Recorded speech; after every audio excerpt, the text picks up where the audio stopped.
আসসালামু আলাইকুম। তো কিউআরএস একাডেমির পক্ষ থেকে একটা ক্লাস নিয়ে আসছি, যেটা হচ্ছে HSC ICT chapter 6 database management সিস্টেমের উপর। তো চ্যাপ্টারের মধ্যে অনেক কিছুই আছে, কিন্তু এই ভিডিওতে দেখা যাক কতটুকু কভার করা যায়। তো আছে, যেগুলো কভার করা হবে হচ্ছে ডাটাবেস আর ডাটাবেস ম্যানেজমেন্ট সিস্টেমের ধারণা, রিলেশনাল ডাটাবেস ম্যানেজমেন্ট সিস্টেমের ব্যবহার আর বৈশিষ্ট্য, অ্যাক্সেসে ডাটাবেস তৈরির এক প্র্যাকটিক্যাল। তো এটা জাস্ট এমনি প্রসেসটা বলে যাব, কিন্তু প্র্যাকটিক্যালি আর দেখানো হবে না। এটা ইয়া ইয়ার জন্য রেলেভেন্ট না, পরীক্ষার জন্য আর রেলেভেন্ট না। ডাটা টাইপ, নাল, প্রাইমারি কি, ফরেন কি, এগুলো কভার করা হবে। এসকিউএল আর এসকিউএল লাইট এর অ্যাপ্লিকেশন এই ভিডিওতে দেখা যাক কভার করা যায় কিনা, না হলে পরের ভিডিওতে। এই এসকিউএল এর সাথে রিলেটেড হচ্ছে where, and, or, join, order by, relation, corporate security, encryption, আর লাস্টে গিয়ে প্র্যাকটিস আর এমসিকিউ। তো এগুলা যদি শুরু করি, ঠিক আছে। তো এই অধ্যায় শেষে কি কি শেখা যাবে, ডাটাবেস ম্যানেজমেন্ট সিস্টেম কি আর রিলেশনাল ডাটাবেস ম্যানেজমেন্ট সিস্টেম কি, এগুলা নিয়ে ধারণা অর্জন, ডাটাবেস ম্যানেজমেন্ট সিস্টেমের কার্যাবলী, কেন লাগে, কি করে, রিলেশনাল ডাটাবেসের বৈশিষ্ট্য, ডাটাবেস সিকিউরিটি আর এনক্রিপশন, আর লাস্টে গিয়ে ব্যবহারিক তো পরে। তো প্রথমে মৌলিক ধারণা, ডাটাবেস জিনিসটা কি। তো প্রথমত এই ভিডিওটা হয় দেখতেছো ফেসবুকে অথবা ইউটিউবে অথবা কোনো ওয়েবসাইটে, যাই হোক যেখানেই দেখতেছো, দেখার আগে তো ওখানে আমাকে লগ ইন করা লাগছে একটা অ্যাকাউন্টে, ফেসবুকে ধরো, ইউটিউবে ধরো, একটা অ্যাকাউন্ট ক্রিয়েট করা লাগছে। তো অ্যাকাউন্ট ক্রিয়েশনের সময় আমাকে কিছু ফিল্ড চাইতো, যদি কয়েকটা বেসিক ফিল্ডও বলি, যেমন আমার কাছ থেকে নেম চাইতো, তারপর চাইতো ধরো একটা ইমেল, তারপর চাইতো ধরো পাসওয়ার্ড। এই তিনটা অনেক বেসিক, আর অনেক কিছু যেটা নাম্বার চায়, লোকেশন চায়, যাই হোক। তো এগুলা দিয়ে যখন পরবর্তীতে আমি লগ আউট করি, আবার লগ ইন করার সময় আমার কাছ থেকে শুধু এই ইমেল আর পাসওয়ার্ডটাই চায়। তো এই ইনফরমেশন গুলো তো কোনো একটা জায়গায় স্টোর থাকা লাগবে। এগুলা যদি স্টোর না থাকে তাহলে তো মানে উম, আমি আবারও আমার প্রিভিয়াস হিস্টোরিতে ব্যাক করতে পারতেছি না, আমার অ্যাকাউন্টে যা যা করছে ওগুলা অ্যাক্সেস করতে পারবো না। তো এগুলো স্টোর থাকে, এগুলা যে ইয়াতে স্টোর করা হয় একটা ক্লাউড, যে কোনো একটা সার্ভারে স্টোর করে। এখন যেখানে স্টোর করে ওই স্টোর করার প্রসেসটাকে বলা হয় ডাটাবেস।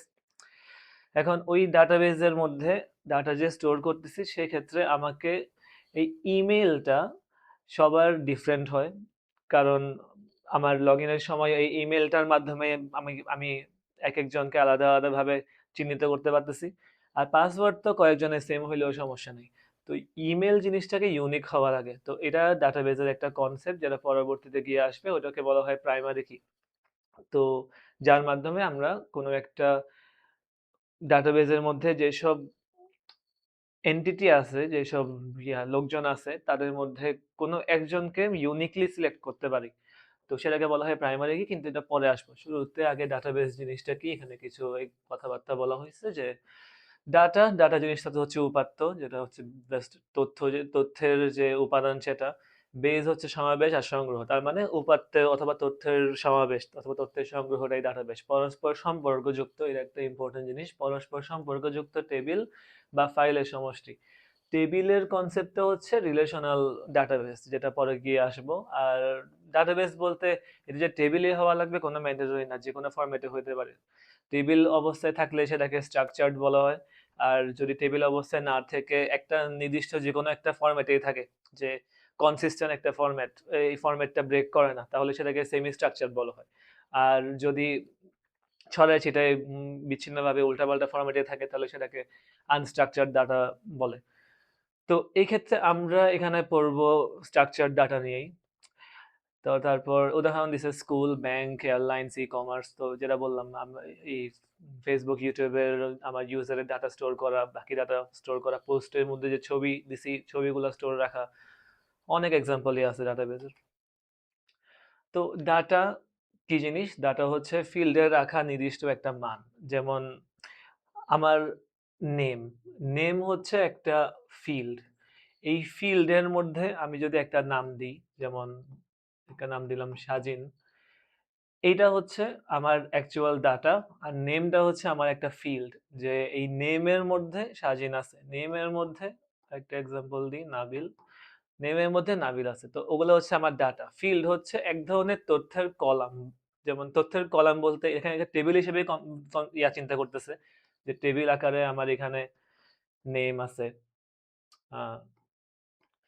নেম আছে এজ আছে ধরো তো এগুলো হচ্ছে এক একটা কলাম কলামের আন্ডারে আমার ডাটা আছে এই স্বাধীন ধরো তারপর 19 20 যাই হোক তারপর রেকর্ড রেকর্ড হচ্ছে সম্পর্কযুক্ত ফিল্ডের একটা সারি তো সারি বলতে বোঝাচ্ছে ওই যে টেবিল হিসেবে কম্পেয়ার করছি ওই টেবিলটার একটা রো এটা যেহেতু রো আর কলামে ভাগ করা হচ্ছে কলাম ওয়াইজ যদি আমার ফিল্ড থাকে তাহলে রো ওয়াইজ তো আমি একটা ডাটা তো পাচ্ছি না আমার যতগুলা কলাম ততগুলো অনেকগুলো ডাটাই পাবো তো এই সবগুলা ডাটা একটা রো ওয়াইজ নিয়ে যেটা পাবো ওটাকে একটা রেকর্ড বলতেছে আর টেবিল বা ফাইল হচ্ছে অনেকগুলো রেকর্ডের সমষ্টি এরকম একটা টেবিল মাল্টিপল টেবিল থাকতে পারে টেবিলের মধ্যে কানেকশন থাকতে পারে ওগুলো পরে গিয়ে এক্সপ্লোর করা হবে তো এখন একটা উদাহরণ দিছে ফিল্ড আর রেকর্ডের মধ্যে পার্থক্যটা বোঝাতে তো এখানে হচ্ছে আমার নাম একটা ফিল্ড শ্রেণী একটা ফিল্ড বয়স একটা ফিল্ড এগুলো এক একটা কলাম এক একটা কলামই হচ্ছে আমার একটা ফিল্ড আর এগুলো হচ্ছে একটা ডাটা আলভি নামের মধ্যে আলভি নামের মধ্যে শুভদীপ ওগুলো হচ্ছে একটা ডাটা আর আমার এই ফুল রোটা নিয়ে যেটা হয়েছে একটা সিঙ্গেল রোতে যত কিছু আছে এই পুরোটা নিয়ে হচ্ছে একটা রেকর্ড তো রো হচ্ছে আমার রেকর্ড কলাম হচ্ছে আমার ফিল্ড আর আমার রো আর কলামের যে ইয়াটা যে জায়গায় মিলিত হয়েছে ওটা হচ্ছে আমার একটা ডাটা আচ্ছা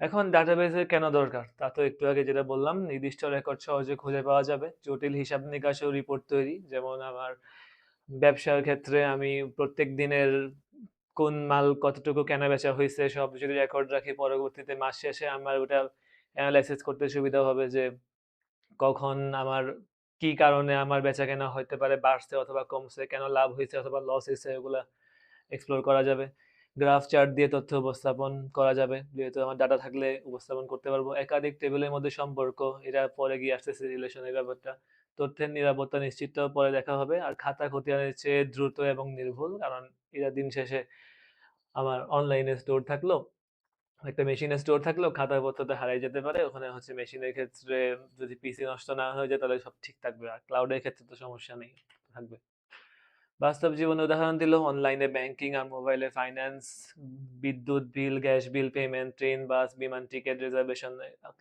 স্কুল কলেজে উপস্থিতি ও ফলাফল ই কমার্স অর্ডার ও ইনভেন্টরি তো এখন এখানে চ্যালেঞ্জ একটা আছে চ্যালেঞ্জটা হচ্ছে সাইবার অপরাধ এবং ডাটা চুরি তো যদি আমার ধরো একটা বাংলাদেশ ব্যাংকই ধরো বাংলাদেশ ব্যাংকেও এরকম একটা কাহিনী হয়েছিল অনেক আগে আমার ঠিক এক্সাক্ট সালটা মনে নেই যে সেখানে একটা হিউজ অঙ্কের টাকা হ্যাকাররা চুরি করে নিছিল তো ওই প্রসেসটাও তো দিন শেষে ওদের যে ডাটাবেজ আছে ডাটাবেজের মধ্যে ওদের কিছু সিকিউরিটির ক্রেডেনশিয়ালস আছে যে এই কিটার মাধ্যমে ওরা ওদের ডাটাবেসটাকে প্রোটেক্ট করতেছে তো ওই কি যদি কোনোভাবে কোনো হ্যাকারের কাছে চলে যায় তাহলে তো ও ওই কিটা দিয়ে ওদের ফুল ডাটাবেজের অ্যাক্সেস পেয়ে যাবে আর ডাটাবেজের অ্যাক্সেস যদি পেয়ে যায় ডাটাবেজের মধ্যে তো আমার প্রত্যেকটা লোকের অ্যাকাউন্টের নাম্বার ওর অ্যাকাউন্টে কত টাকা আছে ওর অ্যাকাউন্টের ইনফরমেশন সবকিছুই আছে তো ওরা তো চাইলেই ওই যদি সিকিউরিটি লেয়ারটা ভেদ করে ঢুকে যেতে পারে তাহলে তো ওরা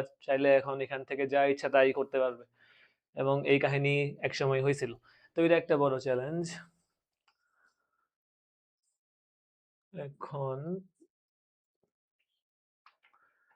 ডাটাবেজের অবজেক্ট সমূহ তাহলে এখানের মধ্যে হচ্ছে টেবিল টেবিল হচ্ছে আমার রিলেশনাল ডাটাবেজের ক্ষেত্রে ডাটা রাখার যে মূল কাঠামো ওটাকে টেবিল বলা হয়েছে ফর্ম হচ্ছে আমার সহজ একটা এন্ট্রি স্ক্রিন ফর্ম বলতে বোঝাচ্ছে যে কোনো ফর্ম যেমন আমি ফেসবুকে অ্যাকাউন্ট ক্রিয়েটের সময় যে আমার দেয় একটা ফার্স্ট নেম এটা একটু সুন্দর করে এই যদি দেখাই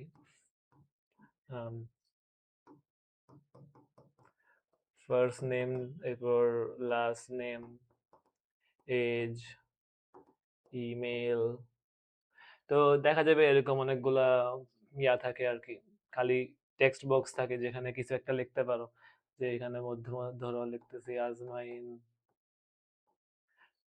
নূর 22 ইমেইলে কিছু একটা। তো এটা হচ্ছে ধরো একটা ফর্ম, লাস্টে আমার একটা সাবমিট বাটন থাকে। এটা হচ্ছে ডাটা এন্ট্রির সবচেয়ে বেসিক উপায়, ফর্ম। তারপর রিপোর্ট তো হচ্ছে প্রিন্ট বা উপস্থাপনা। কোয়েরি হচ্ছে শর্ত মতো তথ্য আনা, এটা পরে দেখা যাবে। কোয়েরি জিনিসটা হচ্ছে দিন শেষে আমার ডাটার মধ্যে অনেক রকমের ডাটা আছে, কিন্তু আমার সব লাগতেছে না। আমার একটা টেবিলের মধ্যে যদি একটু আঁকি, আমার টেবিলের মধ্যে অনেক কিছুই থাকতে পারে। টেবিলের মধ্যে আমার আছে ধরো নেম আছে, এজ আছে। ধরো আমার দুইটাই আছে, কিন্তু আমার এজ লাগতেছে না, আমার শুধু নেম লাগতেছে। তার মানে আমার শুধু এইটুকু নিয়ে কাজ। তো এইটুকু নিয়ে যদি আমি কাজ করতে চাই পুরো টেবিলটা বাদ দিয়ে, তাহলে আমাকে যেটা করতে হবে ওটা হচ্ছে একটা কোয়েরি লেখা। কোয়েরি হচ্ছে একটা শর্ত, একটা শর্ট কন্ডিশন আমি দিয়ে দিব যে এই কন্ডিশন ওয়াইজ আমার টেবিল থেকে ডাটাগুলো আসবে। যে ধরো আমি যদি চাই যে আমার টেবিল, আমার নেম কলামের মধ্যে যাদের নাম এস দিয়ে শুরু হয়েছে শুধু তাদেরটা চাই, এরকম একটা কন্ডিশন অ্যাপ্লাই করতে চাই। তো ওইগুলাকে বলা হয় কোয়েরি করা। আর যদি সবারটা চাই তাহলে সেটা কোয়েরি কোনো লাগেই না। আর ম্যাক্রো হচ্ছে স্বয়ংক্রিয় কাজ, যেটা হচ্ছে অটোমেটিক ব্যাকগ্রাউন্ডে চলবে, ওটা আমাদের নিজে থেকে হাতে কিছু করা লাগবে না। ফাইল সিস্টেমের সীমাবদ্ধতা। এখন র্যামের ডাটা অস্থায়ী, কম্পিউটার বন্ধ হলে হারায় যায়। র্যাম তো আমরা জানি যে র্যামটা হচ্ছে অনেক ফাস্ট, ঠিক আছে, কিন্তু টেম্পোরারি। আমার কম্পিউটার একটা প্রোগ্রামের মধ্যে, যে কম্পিউটার যে প্রোগ্রামই বর্তমানে রান করতেছে, প্রোগ্রামের সম্পর্কিত সব রকম ডাটা সেটা আমার র্যামের মধ্যে লোড করা আছে। কিন্তু প্রোগ্রাম ইটসেলফ র্যামের মধ্যে থাকে না, প্রোগ্রামটা থাকে আমার হার্ড ডিস্কে। তো যখন প্রোগ্রামটা রান করা হয়, এটা আমার হার্ড ডিস্ক, এটা যদি আমার র্যাম হয়, তাহলে প্রোগ্রামটা আমার থাকে হার্ড ডিস্কে, কিন্তু যখন আমার কম্পিউটার সেটাকে ইউজ করতে চায়, তখন ওই হার্ড ডিস্ক থেকে র্যামে নিয়ে আসে, তারপর ইউজ করে। তো স্বাভাবিক, যেহেতু ইউজ করার জন্য আমার র্যামটা তৈরি, যেহেতু অনেক ফাস্ট যাতে কাজ করতে পারে। পিসি যদি বন্ধ করে দিই, তাহলে আমার এই র্যামের মধ্যে যেসব ডাটা ছিল সবগুলো হারিয়ে যাবে। ডাটা থাকবে কোনগুলো, যেগুলো আমার হার্ড ডিস্কে ছিল, কারণ হার্ড ডিস্কের ডাটা তো হারাবে না যদি না হার্ড ডিস্ক নষ্ট হয়ে যায়। তো ওইটা তো ওই কেস বাদ দিলাম। তো এখন স্থায়ী ডাটা হার্ড ডিস্ক ফাইল আকারে থাকে, যেটা বললো। এখন নতুন ফিল্ড অনুসন্ধান করতে হলে অনেক প্রোগ্রাম বদলাতে হয়। হ্যাঁ, যদি আমার ডাটা চেঞ্জ আসে, ডাটার ধরন চেঞ্জ আসে, তাহলে অনেক কিছু চেঞ্জ করা লাগতে পারে। ডাটাবেস ম্যানেজমেন্ট সিস্টেম এটাকে সহজ করবে, কারণ নাম দিয়ে বোঝা যাচ্ছে এটা আমরা ম্যানেজ করতেছি, ম্যানেজমেন্ট সিস্টেম। এখন ডাটাবেস ম্যানেজমেন্ট সিস্টেম আর রিলেশনাল ডাটাবেস ম্যানেজমেন্ট সিস্টেম। তো ডিবিএমএসটাই হচ্ছে আমার ডাটাবেস ম্যানেজমেন্ট সিস্টেম। এটা একটা সংজ্ঞা দেওয়া হয়েছে, ডাটাবেস তৈরি, সংশোধন, নিয়ন্ত্রণ এবং পরিচালনার সফটওয়্যার। যেটা এটা একটা সফটওয়্যার যেটা আমার ডাটার তৈরি, সংশোধন, নিয়ন্ত্রণ আর পরিচালনাটাকে সহজ করবে। ভূমিকা কি? ব্যবহারকারী এবং ডাটাবেসের মধ্যে ইন্টারফেস। আমার ইউজার, ইউজার হচ্ছে তুমি, আমি, যে কোনো একটা ইউজার ও ডাটাবেসটাই ইউজ করতে চায়। ডাটাবেসের অনেকগুলা টেবিল আছে, ডাটাবেসটা ইউজ করতে চায়। তো ইউজ করবে একটা সফটওয়্যারের মাধ্যমে। ওই সফটওয়্যারটাই হচ্ছে আমার ডিবিএমএস। এটাই। আর অবজেক্ট হচ্ছে বোঝাচ্ছে এখানে table, form, report, query, macro, প্রত্যেকটাই এক একটা এখানে অবজেক্ট। একটা ডাটাবেস ম্যানেজমেন্ট সিস্টেমের কাছে সবকিছুই এক একটা অবজেক্ট। ক্লিয়ার করে পরেরটায় যাই। তো ডাটাবেস ম্যানেজমেন্ট সিস্টেমের কাজ কি কি, যেটা বলতেছিলাম আগে। ডাটা রেকর্ড সংরক্ষণ করা, সংগঠিত করা, যাতে একটা স্ট্রাকচারড ওয়েতে ডাটাগুলো স্টোর থাকে, যেটা আমরা টেবিল সিস্টেম যেটা বলতেছিলাম। নতুন রেকর্ড যোগ করা, অপ্রয়োজনীয় রেকর্ড বাদ দেওয়া। অপ্রয়োজনীয় রেকর্ড বাদ দেওয়া লাগবে, কারণ ডাটাগুলো তো দিন শেষে আমার একটা ডিস্কে স্টোর হচ্ছে। ডিস্ক মানে হচ্ছে হার্ড ডিস্ক। তো আমার হার্ড ডিস্কের স্পেস তো আর ইনফিনিটি না। তো যদি আমি অপ্রয়োজনীয় ডাটাগুলো স্টিল রাখতে থাকি, একটা ইউজার তার অ্যাকাউন্ট ডিলিট করে দিচ্ছে অথবা কোনো পোস্ট ডিলিট করে দিচ্ছে, তাও তার ইনফরমেশন আমরা স্টোর রাখি, তাহলে তো এটা শুধু শুধু অনেক জায়গা নষ্ট করতেছে। তো সেগুলো বাদ দেওয়া লাগবে। তথ্যের নির্ভুলতা নিশ্চিত করা, ইন্টিগ্রিটি। নির্ভুলতা মানে বোঝাচ্ছে যে যদি আমার এখানে হতে পারে দুইটা টেবিল আছে, আমার এখানের মধ্যে আমার ধরো একটা স্কুলের নাম আছে। আমার এটা হচ্ছে একটা পার্সন, পার্সন কোন স্কুলে পড়ছে। ওই স্কুলের একটা আলাদা টেবিল থাকতে পারে অথবা অন্য কিছু আছে, ধরো সমস্যা নেই। স্কুলের মধ্যে এখন স্কুলের নাম আছে আমার এখানে, আর এখানে আমার যে স্কুল টেবিলটা ওখানের মধ্যে স্কুলের নামের সাথে সাথে ওই স্কুলে কয়জন মানুষ পড়তো সেটা দেখাইতেছে। যে ধরো ইয়া আপাতত একটা নাম দিই, যে ধরো এ তে পড়তো 57 জন, বি তে পড়তো 60 জন, এমন কিছু একটা। তো এই পার্সনের যে ইয়া স্কুলের যে কলামটা, ওই কলামের মধ্যে আগে ছিল এ। তো আগে যদি এ থাকে, তাহলে যদি আমি একটা কোয়েরি করি, একটা প্রশ্ন করি যে পার্সন এর মানে পার্সনের স্কুলে কয়জন মানুষ পড়তো, তাহলে আমাকে আগে আনসার দিত কি এই এ, তাহলে দেখতো যে আচ্ছা পার্সন কোন স্কুলে পড়তো, এ তে পড়তো। তাহলে এখন আমার স্কুল টেবিলে গিয়ে দেখা লাগবে এ নামের কোন স্কুলটা আছে। তো এ নামের স্কুলে গেলাম, তাহলে তারপর আমি দেখতে পারবো যে আচ্ছা আমি যেহেতু অ্যাপ্রোপ্রিয়েট আমার রেকর্ডে আসছি, অ্যাপ্রোপ্রিয়েট টাপলে আসছি, এখন আমাকে জাস্ট দেখা লাগবে সে ওই স্কুলে কয়জন পড়ে। 57 জন পেয়ে যেতাম, সমস্যা নেই।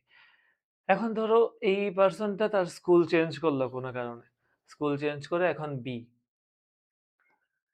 এর আগে একটা রিলেশন ছিল যে আমার এই টেবিলের এই ডাটাটা পয়েন্ট করতেছিল অন্য আরেকটা টেবিলের এই রোটাকে। কিন্তু এখন যদি আমি স্কুলের চেঞ্জ করি, আমার স্কুলের নাম চেঞ্জ করি, তাহলে কি এখনো কি তার 57 দেখানোর কথা? এখন তো আর 57 দেখাবে না, এখন তো সে তার এই পয়েন্ট অফ ইন্টারেস্টটা চেঞ্জ হয়ে গেছে। এখন ও দেখবে বি নামের যে স্কুলটা আছে তার মধ্যে কয়জন পড়তো, 60 জন, তো তখন আমাকে 60 দেখাবে। এখন যদি এই রিলেশনটা আপডেট না হইতো, আমি এই একে চেঞ্জ করে বি বানাইছি, যদি স্টিল আমার আগের ডাটাকেই পয়েন্ট করে রাখতো, তাহলে কিন্তু আমার এরপরে বি চেঞ্জ হওয়ার পরেও আমার দেখাতো 57। তো ওই ক্ষেত্রে আমার ডাটা তো ভুল। আমি চাচ্ছি বি এর জন্য, কিন্তু আমাকে ডাটা দেখাচ্ছে এ এর জন্য, তো সেটা তো আমরা অ্যালাউ করতে পারবো না। তো ডাটা নির্ভুল হওয়া লাগবে। অনাকাঙ্ক্ষিত প্রবেশ এবং ভাইরাস থেকে নিরাপত্তা। ভাইরাস তো সবাই বুঝে, ডাটা ডাটা যাতে নষ্ট না হয়, ডাটা যাতে করাপ্ট না হয়, সেটা হচ্ছে ভাইরাস। আর অনাকাঙ্ক্ষিত প্রবেশ যেটা হচ্ছে আমার ডাটাবেজে অ্যাক্সেস নাই, আমার যে ডাটাগুলো আছে ডাটাগুলোতে একজনের অ্যাক্সেস নাই, তাও সে কোনোভাবে অ্যাক্সেস নিজে নিয়ে ফেলতেছে, এই প্রসেসটা, এটা আমরা অ্যালাউ করব না। কারণ এমন হলে, ধরো ফেসবুকের এক্সাম্পলে দিই, আইডি হ্যাক হওয়ার বিষয়টা তো এমনিই হয়। তোমার আইডি অন্য কেউ ইউজ করতে পারতেছে, তোমার পোস্ট মডিফাই করতে পারতেছে। তো এটা আমরা অ্যালাউ করতে পারবো না। রেকর্ড আপডেট করা, বয়স, ঠিকানা ইত্যাদি, এগুলো আমাকে আপডেট করার ফেসিলিটি থাকা লাগবে একটা ম্যানেজমেন্ট সিস্টেমে। না, আমি যেহেতু ম্যানেজমেন্ট আছে। নির্দিষ্ট তথ্য সহজে অনুসন্ধান, কোয়েরির যে ব্যাপারটা, নির্দিষ্ট তথ্য আমরা খুব ইজিলি সার্চ করতে পারবো। রিপোর্ট, চার্ট, গ্রাফ তৈরি, তো এটা তো আগেই বলা হয়েছে, আমার অনেকগুলো ডাটা যদি থাকে তাহলে আমি ওই ডাটাগুলো নিয়ে একটা অ্যানালাইসিস করতে পারবো, ডাটা ইনফরমেশন সবগুলো একসাথে করে। আর লাস্টলি সর্টিং, ইন্ডেক্সিং আর টেবিল লিঙ্ক, এগুলা পরে এক্সপ্লোর করা হবে। তো এই relational database management system, RDBMS, যেখানে আর মানে রিলেশনাল। তো রিলেশনাল মডেলটাই হচ্ছে আমি টেবিল অনুসারে যে ডাটা স্টোর করব, এতক্ষণ বলতেছি টেবিলের মধ্যে rho column wise data store করতেছি, এই মডেলটাকে বলা হয় রিলেশনাল মডেল, যেটা এডগার কড নামের একজন ব্যক্তি 1970 সালে এটাকে প্রবর্তন করছে। এটা তিনটা দিক আছে, ডাটা স্ট্রাকচার, স্ট্রাকচার কি একটা টেবিল ওয়াইজ স্ট্রাকচার আছে, তো এই জন্য এটাকে স্ট্রাকচার ডাটা বলা হয়, যেটা শুরুর দিকে বলা হয়েছে। ডাটা ইন্টিগ্রিটি, তো ডাটার যে নির্ভুল হওয়া লাগবে, যেটা আমরা একটু আগেই বললাম। ডাটা ম্যানিপুলেশন, ডাটা আমরা নিজের ইচ্ছা মতো এডিট, মডিফাই, ডিলিট করতে পারবো। আমার যে ডাটা লাগবে ওই ডাটাটাকেই আমি স্পেসিফিকলি অ্যাক্সেস করে তাকে আমি এডিট, মডিফাই, ডিলিট ডিলিট যা ইচ্ছা করতে পারবো। তো এই ম্যানেজমেন্ট সিস্টেম রিলেশনাল ডাটাবেজের ক্ষেত্রে অনেক রকমই আছে, অনেক আছে, এখানে জাস্ট কয়েকটা নাম দেওয়া হয়েছে। মাইক্রোসফটের অ্যাক্সেস, যেটা হচ্ছে একটা গ্রাফিক্যাল ইউজার ইন্টারফেস বেসড, গুই বেসড। গুই মানে হচ্ছে আমার এখানে বাটন আছে, আমার তোমাকে আলাদা করে কোনো কোড করা লাগতেছে না, কোনো নতুন ল্যাঙ্গুয়েজ শেখা লাগবে না, সবকিছু সেখানেই আছে। তুমি জাস্ট নিজে বাটন ক্লিক করে করে, মাউস ক্লিক করে করে নতুন ডাটাবেস বানাইতে পারবা, ডাটা টেবিল বানাইতে পারবা, ইনসার্ট, আপডেট, ডিলিট সব করতে পারবা। ওরাকল ওরাকল হচ্ছে একটা ডাটাবেস সিস্টেম, এরপর MySQL আছে, PostgreSQL আছে, SQLite আছে, SQL সার্ভার আছে। এখানে যেগুলো দেখানো হয়েছে SQLite বাদে, আর অ্যাক্সেস তো GUI ওটা বাদ দিলাম, এই দুইটা বাদে বাকি যেগুলা দেওয়া হয়েছে সবগুলাই একটা সার্ভার রান করে। সার্ভার দিয়ে বোঝাচ্ছে আমি যে পিসিতে আছি, আমি ধরো আমার ডাটাগুলো আমি অ্যাক্সেস করব, আমি ধরো মোবাইলেই আছি, পিসিতেও নাই, আমি মোবাইলের মধ্যে ফেসবুক চালাচ্ছি, ফেসবুক চালাবো। এখন আমার একটা নির্দিষ্ট ডাটা লাগবে, একটা পোস্ট মনে করো আমি সার্চ করতেছি, এখন এই পোস্টটা কি আমার মোবাইলের মধ্যে আছে? মোবাইলের মধ্যে তো নাই, পোস্টটা আছে ফেসবুকের কোন একটা ডাটাবেজে। এখন আমি যখন এই পোস্টটা সার্চ করতেছি, সে মোবাইলের যে ফেসবুক অ্যাপটা আমার এই ফেসবুকের যে পোস্টের যে টেবিলটা আছে, ওই টেবিলের মধ্যে গিয়ে সার্চ করে যে আমি যে সার্চের নাম কি যে দিছি ওই কি অনুসারে কোনো পোস্ট কি ডাটাবেজে আছে কিনা, যদি থাকে ওই পোস্টটা আমাকে শো করবে। তাহলে এখানে কি হচ্ছে, আমার মোবাইলে কিন্তু পোস্টের ইনফরমেশন নাই, ইনফরমেশন আছে একটা সার্ভারে, ওই সার্ভারের মধ্যে আমি একটা কোয়েশ্চেন করতেছি, সার্ভার আমাকে একটা রেসপন্স দিচ্ছে, ওই রেসপন্স ওয়াইজ আমার পোস্টটা সামনে আসবে। এটা হচ্ছে সার্ভার বেস যেটা, কিন্তু এসকিউএল লাইট যেটা করে সেটা হচ্ছে আমার এই যে মোবাইলের মধ্যেই আমার সব ডাটা থাকবে, আমাকে আলাদা করে কোনো সার্ভারের সাথে ইন্টারঅ্যাক্ট করা লাগবে না। এটা এক্সাম্পল তাহলে কি হতে পারে, একটা নোট টেকিং অ্যাপ, তুমি জাস্ট আমার প্রতিদিন কি কাজ করবা না করবে একটা টু ডু লিস্ট হতে পারে, নোট টেকিং হতে পারে যে আমি আজকে সকাল 9টা বাজে খাবো, 9 AM, ইট 9 AM, আমি ঘুমাতে যাব 10টা বাজে, লেখা রাখলাম। তো এগুলা আমার যদি কোনো ইয়া না থাকে, ক্লাউড সিঙ্ক না থাকে, সেটা হচ্ছে তোমার অ্যাকাউন্ট ভিত্তিক যদি না হয়, যে জাস্ট একটা সিম্পল অ্যাপ, তুমি কিছু লিখতে পারবা, ডিলিট করতে পারবা, শেষ। সেম অ্যাপ যদি তুমি অন্য ফোনে নাও তাহলে ওই অন্য ফোন নতুন ভাবে শুরু হবে। তো এখানে কি হচ্ছে, আমার এই ডাটাগুলো কিন্তু ফোনের মধ্যেই স্টোর হচ্ছে, ফোনের বাইরে অন্য কোনো সার্ভারে স্টোর করা লাগতেছে না। কিছু কিছু নতুন অ্যাপে লাগতে পারে, মানে যদি অ্যাকাউন্ট ভিত্তিক সিঙ্কের অপশন থাকে, যে যাতে করে তুমি যদি মোবাইল চেঞ্জ করো তাহলেও যাতে তুমি যেগুলো লিখছিলে ওগুলো আসে, কিন্তু সিম্পলিসিটির জন্য ধরলাম যে নাই, একটা অনেক সিম্পল অ্যাপ, শুধুমাত্র তুমি যেগুলো লিখবা ওগুলো স্টোর রাখবে। তো ওই ক্ষেত্রে তো আর আলাদা কোনো ইন্টারনেট কানেকশনের দরকার হচ্ছে না। একটু আগে যে ফেসবুকের এক্সাম্পল দিলাম, ওখানে আমার ইন্টারনেট কানেকশন লাগতো, কেন লাগতো, কারণ আমার মোবাইলের সাথে সার্ভারে একটা কমিউনিকেশন স্থাপন করা লাগতো। কিন্তু যদি আমার মোবাইলের মধ্যেই ডাটা সব থাকে তাহলে কি আমার কোনো কমিউনিকেশন করা লাগবে? তখন তো লাগতেছে না। মোবাইলের ফাইল সিস্টেমের মধ্যেই আমার আছে, মোবাইলের যে স্টোরেজ আছে, স্টোরেজের মধ্যেই আমার এই ইনফরমেশন গুলো স্টোর আছে, আমি জাস্ট ওখান থেকে ইনফরমেশন গুলো নিব। তো এটা অ্যাপ্লাই করে এসকিউএল লাইট। তো এখানে সবগুলো নামের মধ্যে এসকিউএল আসতেছে, এসকিউএল হচ্ছে একটা ল্যাঙ্গুয়েজ, এটাকে বলা হয় structured query language.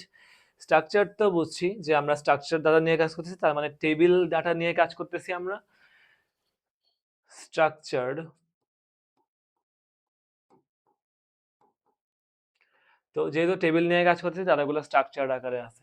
Query, query আমরা একটু আগেই বলছিলাম যে কোয়েরি হচ্ছে আমি একটা নির্দিষ্ট কন্ডিশন ওয়াইজ ডাটা সার্চ করার জন্য কি করা লাগে, কোয়েরি করা লাগে। আমি একটা কন্ডিশন বলে দিই, আমার তো সব ডাটা লাগবে না, যেটুক ডাটা লাগবে তার জন্য একটা নির্দিষ্ট কোয়েরি লিখি, তো ওই ডাটাবেস থেকে আমাকে সেই নির্দিষ্ট ডাটাই আমাকে দিবে।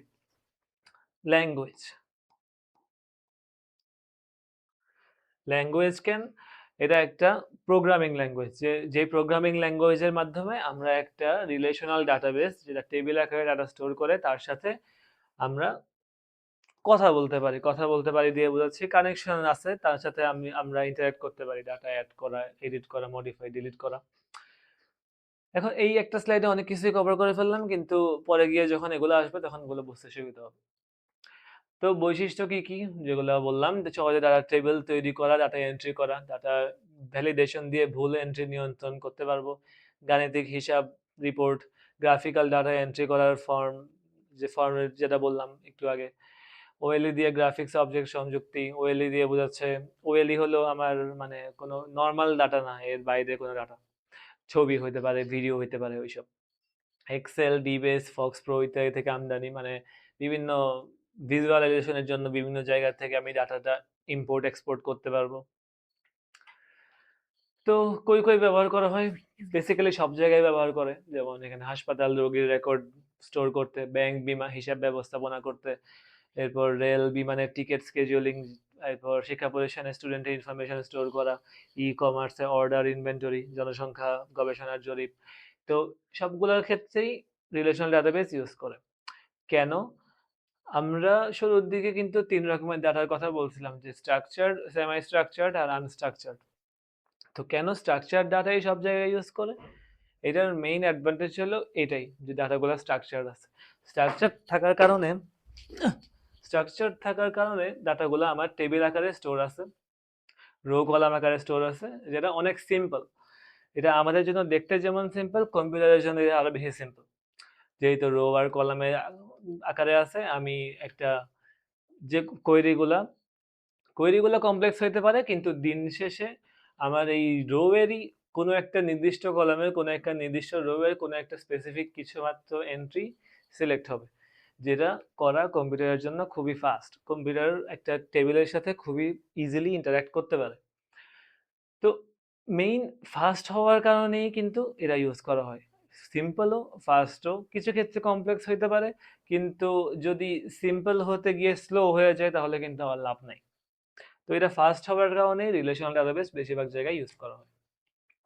তো যদি এরকম টেবিল আকারে স্টোর না থেকে, যেটা বললাম, আনস্ট্রাকচারের এক্সাম্পল যদি দিই, তাহলে ধরো আমার ডাটাগুলো এমনে স্টোর আছে, যে হ্যাঁ তোমার কি এক্সাম্পল দিতে পারি, জাস্ট একটা ফাইলের মধ্যে র্যান্ডমলি নামগুলো লেখা, যে হ্যাঁ স্কুলের নাম লেখা আছে, তারপর আবার নাম লেখা আছে, নিজের নাম লেখা, তারপর আবারও স্কুলের নাম লেখা, এরপর আবার রোল লেখা। এইসব যদি উল্টাপাল্টা ফরম্যাটে যদি স্টোর থাকে, তাহলে আমার ডাটা খুঁজা তো অনেক পেইন হয়ে যাবে। আমাকে প্রত্যেকবার গিয়ে গিয়ে দেখা লাগবে এটার নাম কি, এটার নাম কি, আমি যেটা খুঁজতেছি সেটা পাচ্ছি কিনা, যেটা তো কোনোভাবেই এফিশিয়েন্ট না। একটা টেবিল আকারে সুন্দরভাবে স্টোর করা থাকলে আমার ডাটা অ্যাক্সেস করতে, ডাটা মডিফাই করতে, ডিলিট করতে, আপডেট করতে সবকিছুর জন্যই খুবই সুবিধাজনক। তো এই জন্য সব রকম সিস্টেমেই বেসিক্যালি রিলেশনাল ডাটাবেস ইউজ করা হয়। জনপ্রিয় কিছু দেখাইছে, এগুলো আমরা একটু আগে এক্সপ্লেন করছি, আর বললাম না। এখন এডগার কর্ডের যেটা বলছে 1970 সালে এই গাণিতিক ভিত্তি দিছিল। তো এখানে আমার যে টেবিলটা আছে, এই টেবিলের এক একটা কলামকে বলা হয়েছে অ্যাট্রিবিউট, আর এক একটা রো কে বলা হয়েছে টাপল। এই পুরা কলামটা হচ্ছে অ্যাট্রিবিউট, কলামও না মানে কলামের যে নামটা আর কি, নেম একটা অ্যাট্রিবিউট। আর টাপল হচ্ছে আমার এক একটা রোতে যা যা আছে, আমার ধরো নেম আর রোল আছে। তো নেম ধরো আমার সাজিন, আর রোল আমার ধরো 113, তাহলে এই টাপল হচ্ছে এই সাজিন 113। অ্যাট্রিবিউট হচ্ছে নেম, অ্যাট্রিবিউট হচ্ছে রোল, টাপল হচ্ছে সাজিন 113। তো টেবিল পুরাটাকে একটা রিলেশন বলে। এই রিলেশন কেন? কারণ আমার নেম আর রোলের মধ্যে একটা রিলেশন স্থাপন করতেছে, যে আমার সাজিন নামের ছেলেটার রোল 113 রিলেশন স্থাপন করে, এই জন্য এটাকে বলা হয় table relation. Structure, integrity, manipulation, তিনটা স্তর আছে, একটু আগে যেটা বলছিলাম ওইটাই। আর তখন এখন আমাদের ইয়াতে কি বলে, এই লেকচারে অ্যাক্সেস আর এসকিউএল লাইটের একটু বেসিক ধারণা দেওয়া হবে। অ্যাক্সেস তেমন আসলে বলার কিছু নেই, কারণ অ্যাক্সেস হচ্ছে একটা গ্রাফিক্যাল ইন্টারফেস ভিত্তিক মাইক্রোসফটের একটা অ্যাপ্লিকেশন, যেখানের মধ্যে এখানে যেটা বলা হয়েছে ডাটা এসকিউএল মাইক্রোসফট অ্যাক্সেস আমি চালু করব, এরপর একটা ব্ল্যাঙ্ক ডাটাবেস বেছে নিব, মানে এখানে আমাকে কোনো টেকনিক্যাল কাজ করা লাগবে না, জাস্ট ওখানের মধ্যে আগে থেকে দেওয়া থাকবে, তুমি জাস্ট ওই ফরম্যাটে নিজের মতো কাজ করতে পারবা। নতুন ফাইলের নাম ও লোকেশন দিতে পারবো, টাস্ক ভিউ থেকে ফিল্ড এবং ডাটা টাইপ সিলেক্ট করতে পারবো। প্রাইমারি কি এর কনসেপ্টটা একটু পরে আসবো। টেবিল সেভ করা, ডাটা শিট ভিউ এন্ট্রি করা করতে পারবো। এক্সেসের অবজেক্ট সমূহ, অবজেক্ট যেগুলো আগে বলা হয়েছে।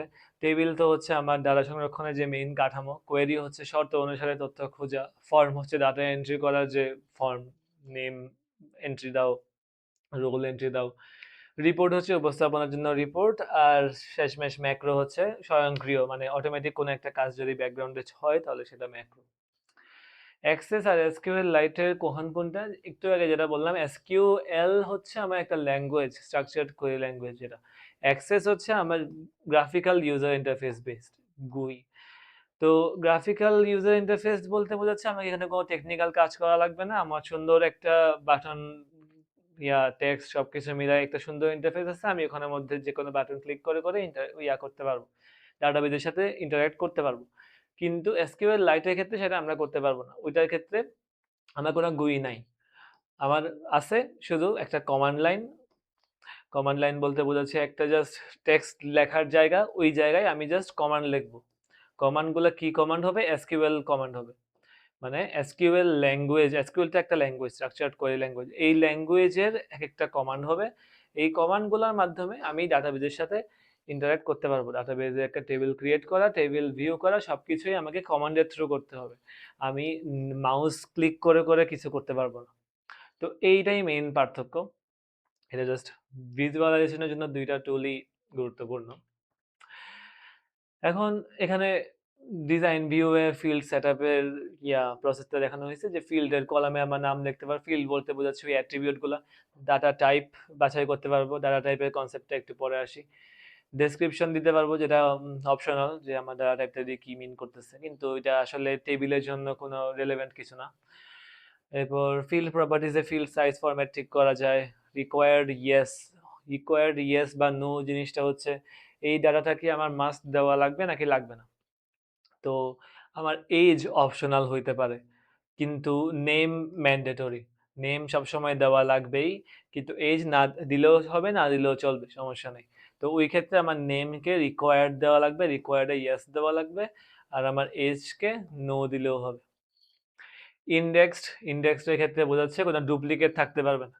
তো আমার নেমের ক্ষেত্রে আমি ইন্ডেক্সড দিব না, কারণ যদি আমি ইন্ডেক্স দেই তার মানে আমার সবার নেম ইউনিক হওয়া লাগবে, কিন্তু সবার নেম তো আসলে ইউনিক হয় না, সেম নামের তো অনেক মানুষই আছে। তো ওই ক্ষেত্রে আমরা দিতে পারবো না, এজের ক্ষেত্রে আমরা সেটা দিতে পারবো না। তো আমরা ইন্ডেক্সড কোন ক্ষেত্রে দিতে পারবো? ধরো ইমেল, ইমেল সবার ইউনিক হবে, এটা শিওর। তো ইমেলের ক্ষেত্রে আমি এটাকে ইন্ডেক্স দিতে পারবো। এখন এটার সাথে প্রাইমারি কি একটা রিলেশন আছে, আমি একটু পরে গিয়ে দেখতে পারবো। তো ডাটা শিট আর ডিজাইন ভিউ হচ্ছে একটা কাঠামো বা স্কিমা তৈরি করে। কাঠামো বা স্কিমা, এটা একটা গুরুত্বপূর্ণ কনসেপ্ট, যেটা হচ্ছে আমার ডাটাবেজে ডাটাগুলো কিভাবে স্টোর থাকবে, ডাটাগুলো দেখতে কেমন হবে, এই জিনিসটা ডিটারমাইন করতেছে ওই ডাটাবেজের স্কিমা। স্কিমা জিনিসটা হচ্ছে জাস্ট একটা স্কেলিটন, একটা কাঠামো, যেটা হচ্ছে আমাকে বলবে যে এই টেবিলটা দেখতে এরকম হবে। দেখতে কিরকম হবে, একটা যদি এক্সাম্পল দেই, যে আমার স্টুডেন্ট নামের একটা টেবিল আছে, মানে টেবিলের নাম স্টুডেন্ট। এখন এই স্টুডেন্টের আন্ডারে কি কি থাকবে? ধরো আছে, নাম আছে, তারপর ধরো রোল আছে, তারপর ধরো জিপিএ আছে। তো বললাম যদি একটা স্টুডেন্ট হয়, তার নাম, রোল, জিপিএ, এই তিনটা জিনিস তার মধ্যে থাকবে। তো এখনো আমরা কমপ্লিটলি ক্লিয়ার না যে আমার ডাটাগুলো দেখতে কিরকম হবে, কারণ আমি নামের মধ্যে কি অ্যাকচুয়াল কোনো কিছু লিখবো, যে আমার সাজিন এমন কিছু লিখবো, নাকি কোনো একটা নাম্বার দিয়ে ফেলে রাখলেও চলবে। আবার রোলের মধ্যে আমি কি নাম্বার লিখবো যে 18, নাকি আবার এই নাম্বারটাকে ইংলিশে লিখবো যে 18। মানে কি করব, মানে এটা এখনো ক্লিয়ার না। তো আমাকে তার সাথে একটা ডাটা টাইপ অ্যাসাইন করা লাগবে, যে আমার নাম হবে একটা টেক্সট, আমার রোল হবে একটা নাম্বার, আমার জিপিএও হবে একটা নাম্বার। তো যদি আমি এভাবে ডিফাইন করে দিই যে আমার নেম একটা টেক্সট হবে, রোল আর জিপিএ নাম্বার হবে, তাহলে এটা একটা স্ট্রাকচারে চলে আসলো, যে আমি এখন যে কোনো, আমি এই স্কিমাটা দেখেই বলতে পারতেছি আমার স্টুডেন্ট এই টেবিলটার মধ্যে যেসব এন্ট্রিগুলো আসবে সেগুলো দেখতে কিরকম হবে, সেটা আমি আগে থেকে এখন জানি, যে আমরা শিওর যে শুরুতে একটা টেক্সট থাকবে, পরের দুইটা নাম্বার হবে। তো নাম্বারের ক্ষেত্রে আরো অ্যাড করা যায় যে এটা কি দশমিক হবে নাকি ইয়া হবে, তো দশমিক নাম্বার তো হবেই জিপি এর ক্ষেত্রে। রোল তো আর দশমিক হয় না, তো আরো ডিফাইন, আরো স্কিমা সেভাবে আমরা করতে পারি। তো এখন স্কিমার গুরুত্ব কি? স্কিমার গুরুত্ব হচ্ছে আমরা পরবর্তীতে যখন ডাটা ইনসার্ট করব আমার টেবিলের মধ্যে, তখন তাকে অবশ্যই ওই স্কিমাটা মেনটেন করা লাগবে। যদি ওই স্কিমাটা ব্রেক করে, একটু আগে যে এক্সাম্পলটা দিছিলাম, ওই এক্সাম্পলের ডাটাবেসের জন্যই এখন যদি আমি শুরুতে নেমের মধ্যে 5 অ্যাসাইন করি, তাহলে কিন্তু আমাকে এখন করতে দিবে না, কারণ আমি নেমের মধ্যে এক্সপেক্ট করতেছি একটা টেক্সট, কিন্তু 5 কোনো টেক্সট না, 5 হচ্ছে একটা নাম্বার। সিমিলারলি এখন আমার ওই রোলের মধ্যে এখন আমি যদি নাম্বার দিই 10 তাহলে ঠিক আছে, কিন্তু আমি যদি টেক্সট লিখি যে 10 তাহলে কিন্তু অ্যালাউ করবে না, কারণ আমি আগে থেকেই বলে দিছি রোল একটা নাম্বার হওয়া লাগবে। তো এটা দিয়ে আমরা আমাদের ডাটাবেসটা দেখতে প্রেডিক্টেবল হয়, যে আমরা আগে থেকে জানি যে ডাটাগুলো দেখতে কিরকম হবে। একটা টেবিলের কোনো ডাটা না দেখেই, একটা টেবিলের মধ্যে কি আছে সেটা আমরা না দেখেই শুধু স্কিমার মাধ্যমেই মনে মনে বলে দিতে পারতেছি যে আমার টেবিলের যে ডাটাগুলো পরবর্তীতে গিয়ে ইনসার্ট হবে সেগুলো দেখতে এরকম হবে। তো এটা হচ্ছে আমার স্কিমা। ডাটা শিটের ভিউ হচ্ছে এক্সেল এর মতো সারিতে ডাটা এন্ট্রি করা যায়, মানে আমার যে মাইক্রোসফট এক্সেস এরিয়াতে ফর্ম ভিউ ব্যবহারকারী বান্ধব একটা এন্ট্রি স্ক্রিন আছে, প্রথমে ডিজাইন করা হবে, তারপর ডাটা শিটের মাধ্যমে আমরা ডাটা এন্ট্রি করতে পারবো মাইক্রোসফট এক্সেসে। এখন ডাটা টাইপ জিনিসটা কি? ডাটা টাইপের জিনিসটা এখানের মধ্যে যে এক্সেসের মধ্যে ডাটা টাইপ আছে এগুলা, যে আমার টেক্সট বা শর্ট টেক্সট, তারপর নাম্বার বা ইন্টিজার, এরপর কারেন্সি, টাকার অঙ্ক বোঝাতে কারেন্সি বোঝায়, ডেট টাইম, ইয়েস নো হচ্ছে আমার সত্য মিথ্যা, ওএলই অবজেক্ট হচ্ছে আমার ছবি টবি যা ইচ্ছা, হাইপার লিঙ্ক হচ্ছে অন্য একটা ওয়েবসাইটের লিঙ্ক যদি আমি দিই, কোনো একটা ইউটিউব ভিডিওর লিঙ্ক হইতে পারে, লুকআপ উইজার্ড হচ্ছে আমি তালিকা থেকে কোনো একটা স্পেসিফিক আমার যে টেবিলটা দিছে ওই টেবিলেরই কোনো একটা এন্ট্রি আমি স্টোর রাখতে চাই। এখন এসকিউএল লাইটে তাহলে ডাটা টাইপগুলো কি কি? এসকিউএল লাইটে আমরা আস্তে আস্তে আসতেছি। তো এসকিউএল লাইটের ক্ষেত্রে টেক্সট দিয়ে হচ্ছে যে কোনো লেখা, যা বুঝছো নাম ঠিকানা যাই হোক। এখন এর আগে কিন্তু নাম্বার শুধু একটা নাম্বারই ছিল, এখন এখানে নাম্বারের দুইটা ডিস্টিংশন করা হয়েছে, একটা হচ্ছে ইন্টিজার, একটা হচ্ছে রিয়েল। কোনটা কি? ইন্টিজার হচ্ছে পূর্ণ সংখ্যা, রিয়েল হচ্ছে দশমিক সংখ্যা। তো ইন্টিজার কি হইতে পারে? রোল হইতে পারে ইন্টিজার, কারণ রোলটা দশমিক হবে না। আর জিপিএ হইতে পারে আমার রিয়েল, কারণ জিপিএ 4 পয়েন্ট সামথিং হইতে পারে। তো আমি যদি জিপিএ কেও ইন্টিজার দিই তাহলে কিন্তু এটা আমার ভ্যালিড রেজাল্ট দিবে না, কারণ ওই ক্ষেত্রে আমি জিপিএ দিতে পারতেছি শুধু 3, 4, 5, কিন্তু এর মাঝখানে যেগুলো আছে মাঝখানের রেঞ্জগুলো কিন্তু আমার সব বাদ চলে যাচ্ছে। তো ওই ক্ষেত্রে আমাকে রিয়েল দেওয়া লাগবে। আবার রোলকে আমি যদি রিয়েল দেই তাহলেও কিন্তু ভ্যালিড, কিন্তু ইউজফুল না, কারণ দিন শেষে আমার কোনো রোল দশমিক কখনো হবে না। তারপরে ব্লব, ব্লব হচ্ছে বাইনারি ডাটা, বাইনারি দিয়ে বোঝাচ্ছে 0, 1 আকারের ডাটাগুলো আছে। আর ফাইনালি নাল, নাল হচ্ছে আমার অজানা। নালের কনসেপ্টটা ক্লিয়ার হওয়া লাগবে। নাল জিনিসটা হচ্ছে আমরা জানি না, আননোন। তো যেহেতু জানি না, এটা কিন্তু মানে এমন না যে নাল মানে জিরো, জিরো না, কারণ জিরো আমরা জানি যে হ্যাঁ কিছু নাই। অথবা নাল মানে এমনও না যে একটা খালি স্ট্রিং, স্ট্রিং দিয়ে বোঝাচ্ছি টেক্সটই, যে খালি কিছু নাই। নর্মালি নাম থাকার কথা ছিল, ধরো রাফি, কিন্তু এখন কিছু নাই, খালি। কিন্তু এটাও কিন্তু নাল না। তো নাল কি? নাল হচ্ছে আননোন, আমরা জানি না এই জিনিসটা কি। তো এটা কি হইতে পারে?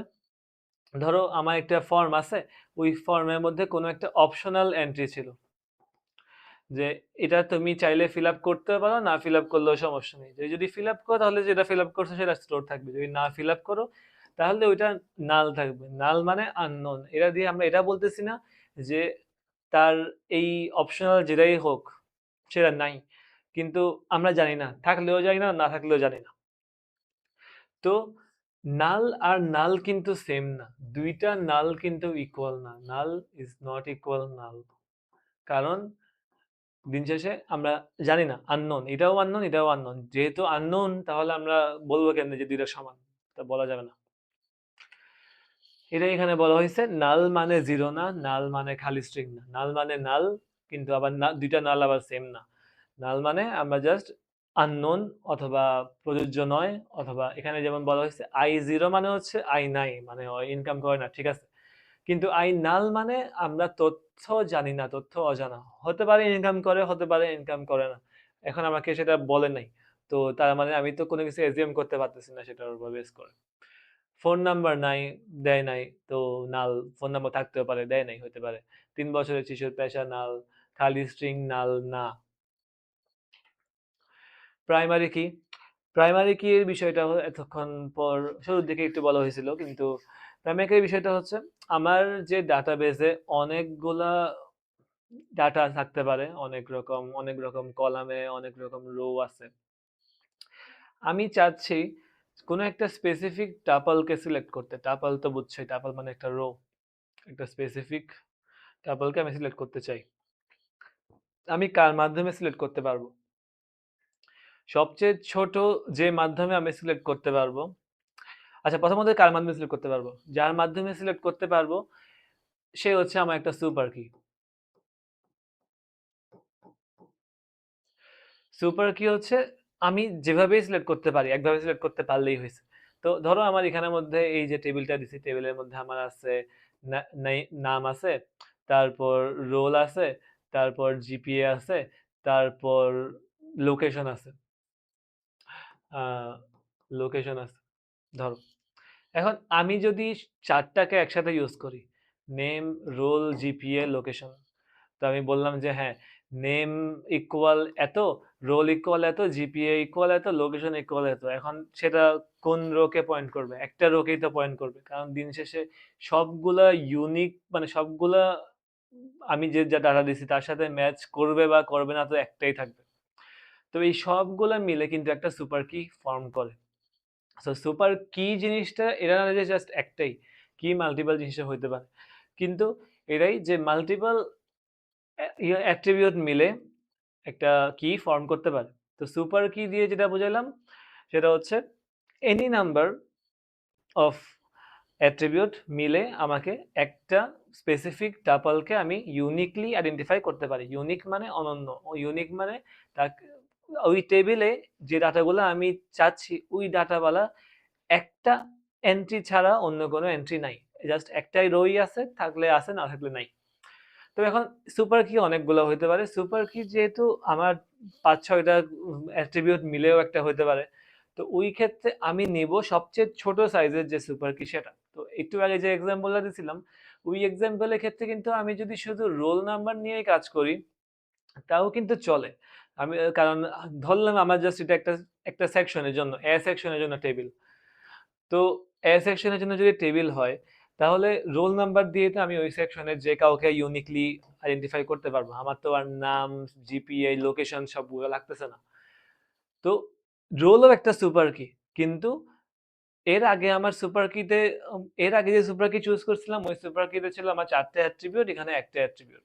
তো যে সুপার কি এর সাইজ সবচেয়ে কম সাইজের সুপার কি গুলোকে বলা হয় ক্যান্ডিডেট কি। তো এখানে রোল বলতে পারো একটা ক্যান্ডিডেট কি। এখন এই ক্যান্ডিডেট কি গুলার মধ্যে সবচেয়ে, এই ক্যান্ডিডেট কি মানে হচ্ছে আমার সবচেয়ে ছোট সাইজের, মানে সবচেয়ে কম ইনফরমেশন দিয়ে আমি কোনো একটা ট্যাপলকে ইউনিকলি আইডেন্টিফাই করতে পারতেছি। এখন এগুলোর মধ্যে যদি আমার মাল্টিপল থাকে, যে আমার রোল আছে, ধরো এখন আমার আরেকটা আছে, ফোন নাম্বারও আছে, ধরো ফোন। তো আমি তো রোল দিয়েও ইউনিকলি আইডেন্টিফাই করতে পারবো, ফোন নাম্বার দিয়েও তো আইডেন্টিফাই করতে পারবো, তাহলে আমি কোনটা নেব?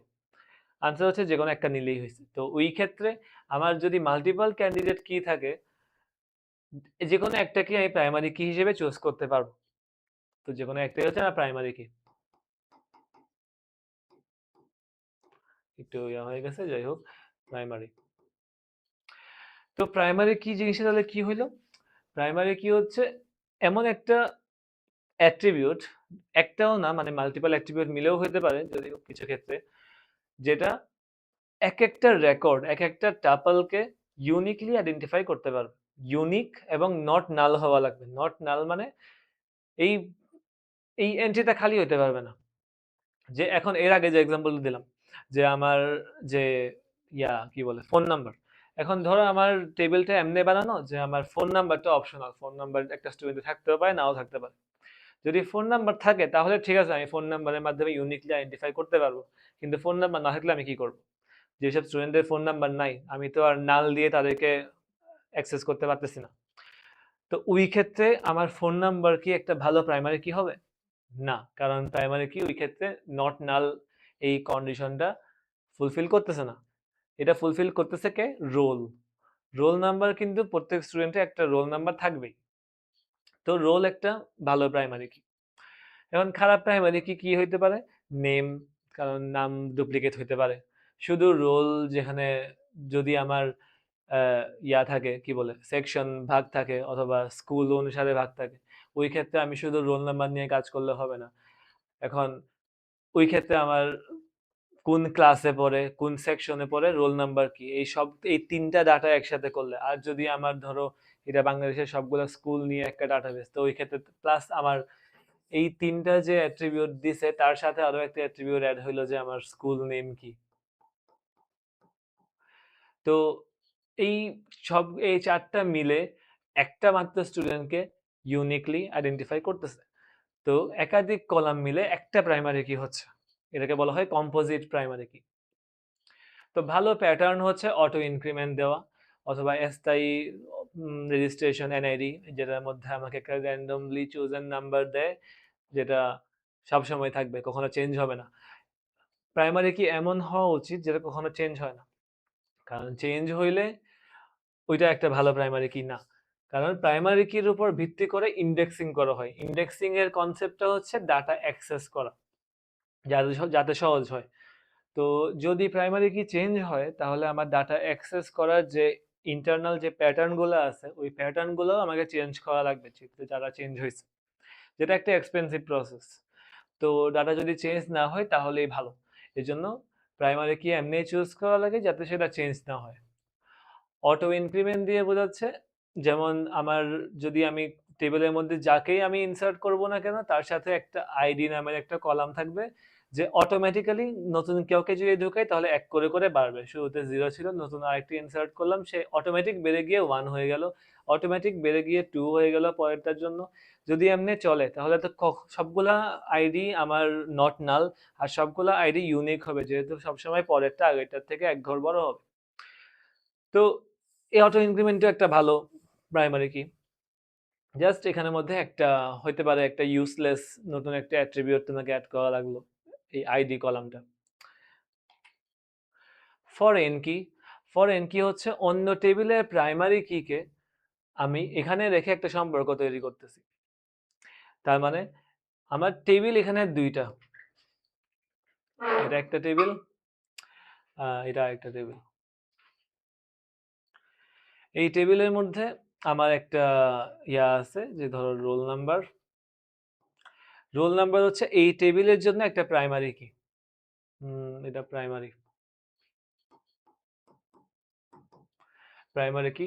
এখন আমার অন্য আরেকটা টেবিল আছে, ওই টেবিলের মধ্যে এখানের মধ্যে মনে করো রোল নাম্বার আছে আর আমার কি আছে, ধরো জিপিএ আছে। এখন অন্য আরেকটা টেবিল আছে যেখানের মধ্যে এগেইন আমার রোল নাম্বার আছে, কিন্তু রোল নাম্বার ওই টেবিলের মেইন জিনিস না, মেইন অ্যাসপেক্ট না। এই টেবিলে ধরো আমার অনেক কিছুই আছে, রোল নাম্বার তার সাথে আছে। যেমন ধরো এখানে এই টেবিলটা হচ্ছে আমার একটা টিচারের টেবিল, যেখানে আমার টিচারের একটা আইডি আছে, যার মাধ্যমে আমি একটা টিচারকে চুজ করতে পারতেছি। টিচারের সাথে আরেকটা কলামে একটা রোল নাম্বার আছে, যেটা দিয়ে বোঝাচ্ছে যে আমার এই টিচারটা কোন কোন রোলে স্টুডেন্টকে পড়ায়, হইতে পারে। তো এই ক্ষেত্রে কিন্তু আমার মাল্টিপল রোল সেম হইতে পারে, কারণ আমার মাল্টিপল টিচার সেম স্টুডেন্টকে পড়াইতে পারে। অথবা একটা স্টুডেন্ট, ওই তো মাল্টিপল টিচার সেম স্টুডেন্টকে পড়াইতে পারে, যে টিচার 1ও আমার রোল 6কে পড়াচ্ছে, টিচার 2ও রোল 6কে পড়াচ্ছে, হইতেই তো পারে। কিন্তু এখানের মধ্যে তো রোল আর জিপিএ যেটা দিয়েছিলাম, ওই ক্ষেত্রে আমার রোলগুলো ইউনিক, যে 5, 6, 7 এরকম। তো এই টেবিলে প্রাইমারি কি হচ্ছে আমার রোল, যেখানে রোল নাম্বারগুলো ইউনিক। এই টেবিলে আমার রোল আছে, কিন্তু রোল কিন্তু এই টেবিলের প্রাইমারি কি না।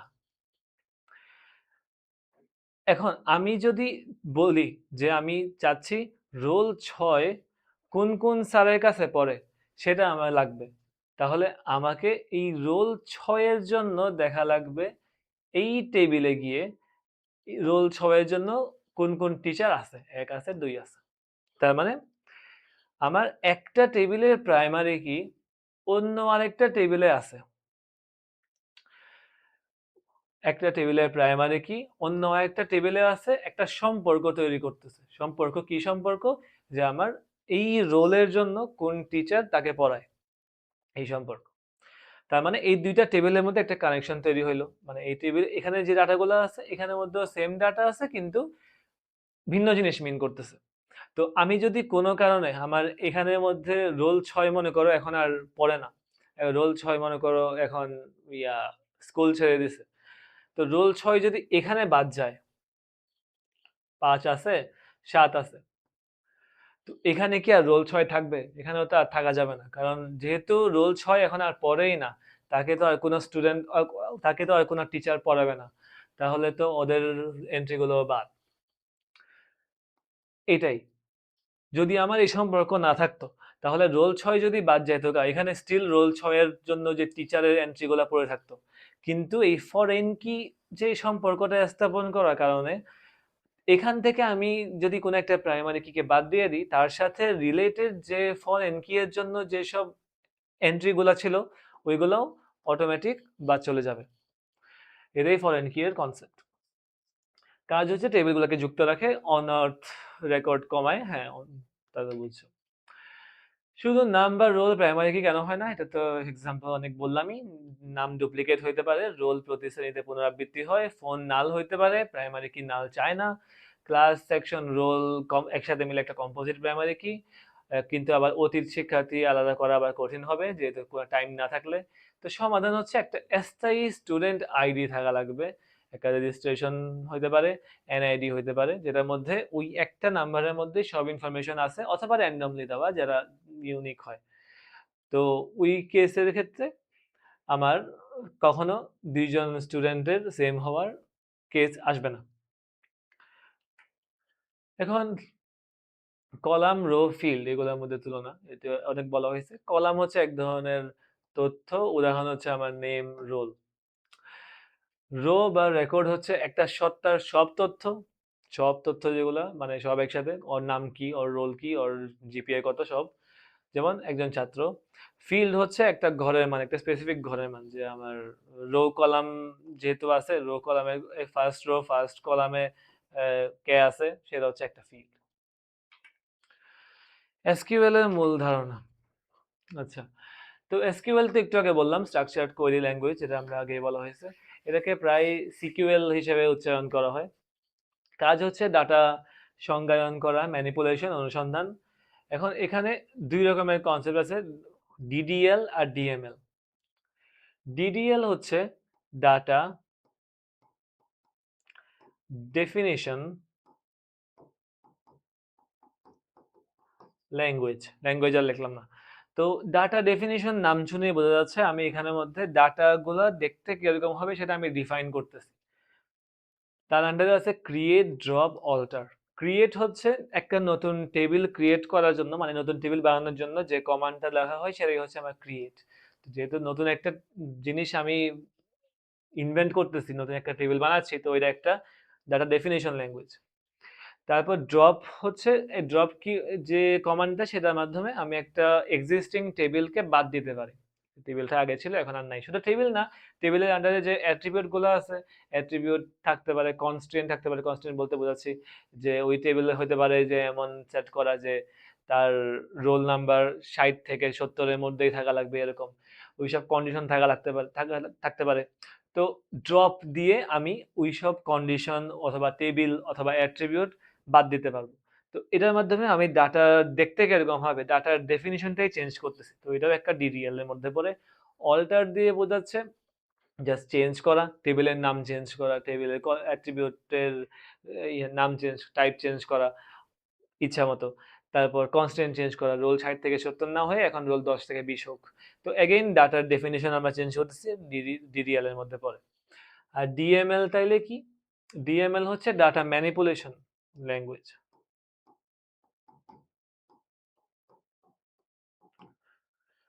ম্যানিপুলেশন দিয়ে কি বোঝায়? আমি ডাটার যে টাইপটা আছে মানে ডাটা দেখতে যেরকম ওটা আমরা ফিক্স করে ফেলছি। এখন ও অ্যাকচুয়াল ডাটা আমি ওখানের মধ্যে ঢুকাবো, ঢুকায় যা ইচ্ছা করতে পারবো। তো ডাটা আমি কি করতে পারি? ইনসার্ট করা, টেবিলের মধ্যে নতুন একটা ডাটা নেওয়া, আপডেট করা, ডাটা আছে কিন্তু এখন মডিফাই করব, আর ফোন নাম্বার চেঞ্জ হয়েছে, ফোন নাম্বার চেঞ্জ করলো, পাসওয়ার্ড চেঞ্জ করলো, যাই হোক, ডিলিট করা, ও এখন অ্যাকাউন্টটা আর ইউজ করে না, তার অ্যাকাউন্ট ডিলিট করে দিতে হবে। সিলেক্ট করা, সিলেক্ট মানে হচ্ছে আমি একটা নির্দিষ্ট ডাটা জাস্ট দেখে যাচ্ছি ওটা একটা আছে কিনা, থাকলে দেখতে কেমন। তো এগুলা সব ডাটা ম্যানিপুলেশন ল্যাঙ্গুয়েজ। ম্যানিপুলেশন কেন? কারণ আমার ডাটার টাইপ সেট হয়ে গেছে, ডেফিনিশন হয়ে গেছে, এখন শুধু আমি যে ডাটাগুলো আছে সেগুলোকে নিজের মতো করে ম্যানিপুলেট করতে চাচ্ছি আর কি। ডিডিএল ভার্সেস ডিএমএল, এটা এখন যেটা বললাম, ডিডিএল হচ্ছে কাঠামো বদলায় আর ডিএমএল হচ্ছে ডাটা নিয়ে কাজ করে। তো সিলেক্ট অনেক সময় কোয়েরি ল্যাঙ্গুয়েজ হিসেবে আলাদা বলা হয়, মানে সিলেক্টের মধ্যে তো আমরা দিন শেষে আর ডাটাকে মডিফাই করতেছি না, তো এটাকে অনেক সময় কোয়েরি ল্যাঙ্গুয়েজ হিসেবে আলাদাভাবে বলা যেতে পারে, মানে ডিএমএল এর আন্ডারে না বলে, যেহেতু আমি ম্যানিপুলেট করতেছি না সিলেক্ট। এখন এই তো ডিডিএল ডিএমএল এর উদাহরণ আলাদা করে বলতে এখন পারবো। আচ্ছা, তো ভিডিওর এই পার্টে এখন আমরা এসকিউএল লাইটটা একটু কভার করব। অ্যাকচুয়াল স্ট্রাকচারড কোয়েরি ল্যাঙ্গুয়েজ দিয়ে কেমনে কোডিং পার্টটুকু করা হয়, যার মাধ্যমে আমরা ক্রাড অপারেশন, তার মানে ক্রিয়েট, রিড, আপডেট, ডিলিট, এই 4 রকমের অপারেশন কেমনে পারফর্ম করতে পারি। এসকিউএল লাইট যদি ইনস্টল করো তাহলে এরকম একটা ইন্টারফেস থাকবে। আমি ডট ডিবি দিয়ে মানে নামের শেষে এক ডট ডিবি লিখলে ওই নামের একটা ডাটাবেস আমার ক্রিয়েট হবে, আর ডট কুইট দিলে আমার ওই যে কমান্ড লাইনের যে ইন্টারফেসটা সেখান থেকে বের হয়ে যাবে। কিন্তু আমরা সেটা না করে আজকে অনলাইনে sqliteonline.com একটা প্ল্যাটফর্ম আছে, সেখানের মধ্যে আমরা নিজের ইচ্ছা মতো SQLite এর কমান্ড এখানে লিখতে পারি, সেখানে আমরা দেখতে পারবো যে নতুন টেবিলগুলো কেমনে অ্যাড হচ্ছে, চেঞ্জ হচ্ছে, আর কমান্ড আমরা রান করতে পারবো। এটা দিয়েই করা হবে। তো প্রথমত টেবিল ক্রিয়েট করা, টেবিলের নাম, কলাম, টাইপ, কমা দিয়ে কলাম আলাদা করতে হবে। ক্রিয়েট টেবিল, এই কিওয়ার্ড দুটো একসাথে লেখা লাগবে যে কোনো টেবিল ক্রিয়েশনের ক্ষেত্রে। তারপরে একটা নাম দিতে হবে, এই ক্ষেত্রে নাম দেওয়া হয়েছে স্টুডেন্ট। তারপর ফার্স্ট ব্র্যাকেট দিতে হবে, ফার্স্ট ব্র্যাকেট ক্লোজ করে লাস্টে সেমিকোলন দেওয়া লাগবে। তারপরে আমার জাস্ট ওই ব্র্যাকেটের ভিতরে শুরুতে দেব আমার অ্যাট্রিবিউটের নাম, তারপর অ্যাট্রিবিউটের টাইপ, তার মানে নেম, নেম একটা টেক্সট, ক্লাস, ক্লাস একটা ইন্টিজার, রোল একটা ইন্টিজার, সেকশন একটা টেক্সট। জিপিএ দিলে কি দিতা? রিয়েল দেওয়া লাগতো, কারণ ওই ক্ষেত্রে জিপিএ তো আর ইন্টিজার হয় না। এখন তাইলে সিমিলারলি যদি আমার ওইখানের মধ্যেও করি, ক্রিয়েট টেবিল স্টুডেন্ট, এখানে কিন্তু বড় হাত ছোট হাত ম্যাটার করতেছে না, মানে নর্মাল কনভেনশন হচ্ছে বড় হাতে লেখা, কিন্তু ছোট হাতে লিখলেও সমস্যা নাই। তো কি কি দিতে পারি? নেম দিই, যেটা একটা টেক্সট, তারপর রোল দেই, যেটা একটা নাম্বার, নাম্বার বলতে ইন্টিজার এই ক্ষেত্রে, এখানে নাম্বার দিয়েই অ্যাক্সেস করতেছে, ইন্টিজার দিয়ে করা যাবে। তারপর কি কি দিছে আর তার সাথে? ক্লাস দিছে, সেকশন দিছে, ওকে, ক্লাস দেই, ইন্টিজার, সেকশন দেই,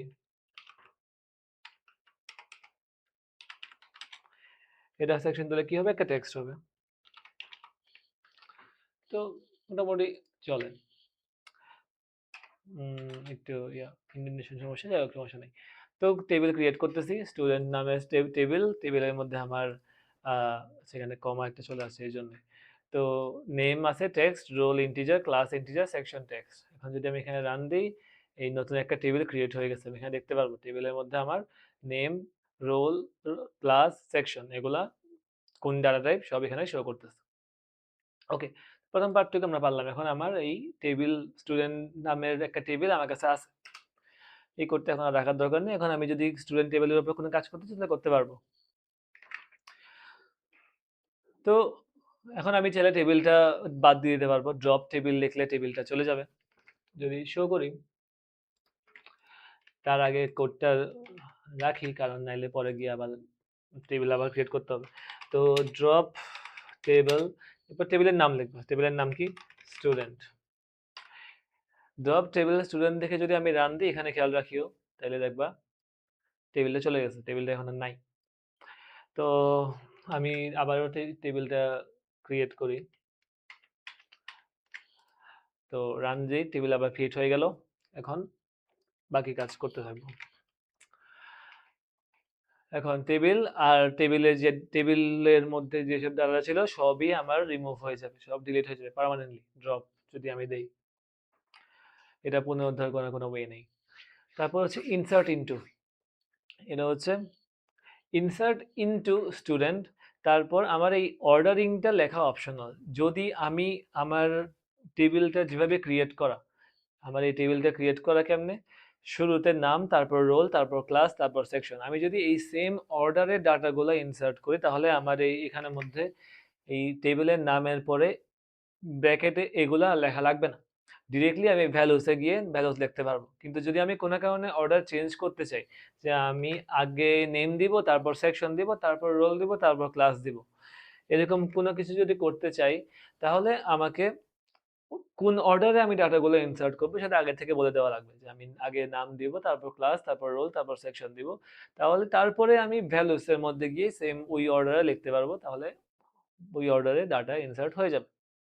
তো এখন যদি দেখাই একটা, তো ইনসার্ট করব, তো ইনসার্ট ইনটু, কোন টেবিলে ইনসার্ট করবো আমরা, স্টুডেন্ট টেবিল। তাহলে এখন আমি ধরো আমি সেম অর্ডারে ইনসার্ট করছি, তো আর কলামের নামগুলো লিখলাম না। তো ভ্যালুস কি কি হবে, প্রথমত আমার যে টেক্সটগুলো লিখবা, টেক্সট বেসড কোনো কিছু হইলে ওটাকে সিঙ্গেল কোটেশনের মধ্যে রাখা লাগবে। তো নাম দেই, ক্যাপস লকটা বন্ধ করি, সমস্যা করতেছে। আচ্ছা, তারপর তাহলে আমাকে যদি যেহেতু আমি কোনো অর্ডার সেম অর্ডার ফলো করবো, তারপর আমাকে দেওয়া লাগবে রোল, তো 113 দিলাম। তারপর একটা ক্লাস দেওয়া লাগবে, তো দিলাম ক্লাস 12। তারপর দিলাম সেকশন, সেকশন একটা টেক্সট, তো সেকশন ধরো এখানের মধ্যে এ, আর লাস্টে সেমিকোলন দিয়ে শেষ করতে হবে।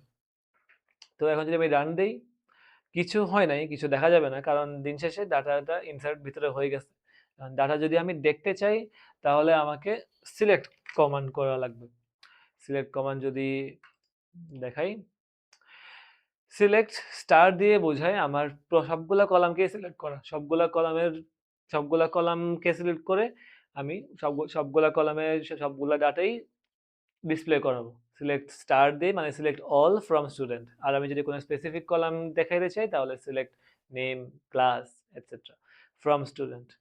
যদি এখন দেখাই, ইনসার্ট কিন্তু হয়ে গেছে, এখন আমি কাটি, সিলেক্ট অল ফ্রম স্টুডেন্ট। এখন যদি আমি রান দেই, এই যে এখানে কিন্তু চলে আসছে সাজিন 113 ক্লাস 12 সেকশন এ, যে অর্ডারে বলছিলাম ওই অর্ডারেই চলে আসলো। কিন্তু আমি ধরো চাচ্ছি যে আমার এত কিছু লাগবে না, আমি শুধু নাম চাই, তো সিলেক্ট নেম, রান দিই, শুধু নাম আসছে আর কিছু আসে নাই। তো আমার শুধু নেম আর রোল লাগবে, না রোলও না, নেম আর ক্লাস লাগবে, শুধু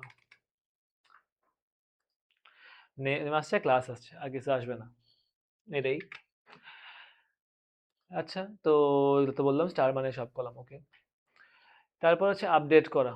আপডেট করা হলো আমার কোনো একটা ডাটা আগে থেকে আছে, এখন আমি ডাটাটাকে চেঞ্জ করতে যাচ্ছি কোনোভাবে। তো আপডেট এর সিনট্যাক্সটা হচ্ছে, আপডেট লিখে কোন টেবিল লেখা লাগবে, আপডেট স্টুডেন্ট টেবিল। এরপর সেট, সেট দেওয়ার পরে আমি দিব যে আমার কোন অ্যাট্রিবিউটগুলো আমি চেঞ্জ করতেছি সেগুলো। আমি ক্লাসকে 10 বানাচ্ছি, রোলকে 3 বানাচ্ছি। ওকে, বানাইলাম, সমস্যা নেই, কিন্তু কাকে বানাবো? যদি আমি এরকম কোনো কিছু না বলি যে কাকে বানাবো, তাহলে কিন্তু সবাইকেই সেম ভ্যালু দিয়ে দিবে, যে আমার টেবিলে যত যা আছে সবারই ক্লাস 10 রোল 3 দিয়ে দিবে। কিন্তু আমি চাচ্ছি কোনো একটা স্পেসিফিক নামের কাউকে অথবা কোনো একটা স্পেসিফিক আইডির কাউকে আপডেট করতে। তো ওই ক্ষেত্রে আমাকে ইউজ করতে হবে একটা ওয়্যার কন্ডিশন। ওয়্যারের মধ্যে বোঝাচ্ছি কই, যেখানে আমার নেম ইকুয়াল ফারদিন মুনির এখানে দেওয়া, যেখানে নাম এটা হবে, সে তার ওই ওই রো গুলার যদি সেম নামের মাল্টিপল মানুষ থাকে, তাহলে ওই রো গুলার ক্লাসের মধ্যে এত, রোলের মধ্যে এত দিয়ে দেওয়া লাগবে। তো এখন যদি এটা একটু দেখাই, দেখানোর আগে আরো কিছু ইনসার্ট করি, কারণ ঠিক আছে, তাহলে একটু দেখাইতে সুবিধা হবে। স্বাধীন দিয়েছিলাম, এখন আরেকটা দিই, নাবিল দিই, 120 দিই। ও মনে করো ক্লাস 11-এ পড়ে, আর ওর রোল, ও সেকশন মনে করো বি। রান দিলে হয়ে যাবে। তারপর অন্য আরেকটা নাম দিই, রাফি। ওর রোল দিলাম ৭৭। এরপর 11 এর বদলে, আচ্ছা 11ই থাকুক, এটা বি এর বদলে এ দিই। রান দিলে হয়ে যাবে। এখন যদি আমি সিলেক্ট করি,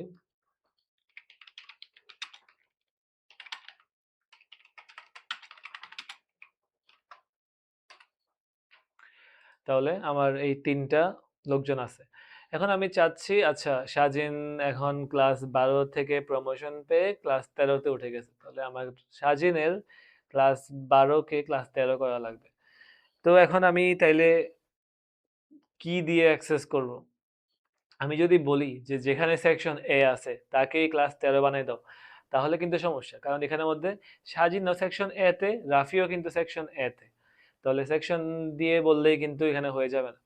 সাজিন দিয়ে বলতে পারি যে হ্যাঁ আচ্ছা সাজিন নাম পাইলেই তাকে ক্লাস 13-তে উঠাই দাও, কিন্তু যদি সাজিন নামের মাল্টিপল থাকতো তাহলে কিন্তু সমস্যা। তো এক্ষেত্রে ভালো কোনটা হবে? রোল এখানে ভালোই একটা ইউনিক জিনিস, রোল তো দুজনের সেম হবে না, তো এখানে রোলের মাধ্যমে আমরা এটাকে আপডেট করে চেষ্টা করি। তো সিলেক্টটা থাকুক, সিলেক্ট দিয়ে আমরা আপডেট হওয়ার পরপরই দেখতে পারবো যে কি হচ্ছে। সিলেক্টটাই লাইনে থাকুক। তো প্রথম লাইনে আমি আপডেট করব, তো আপডেট স্টুডেন্ট, টেবিলের নাম আপডেট স্টুডেন্ট, সেট, কি সেট করব আমি? ক্লাস, ক্লাসে আমি কি দিব? ক্লাসে আমি এবার দিব 13, কই 13 দিব? ওয়্যার, ওয়্যার কই, যেখানে রোল ইকুয়াল 113।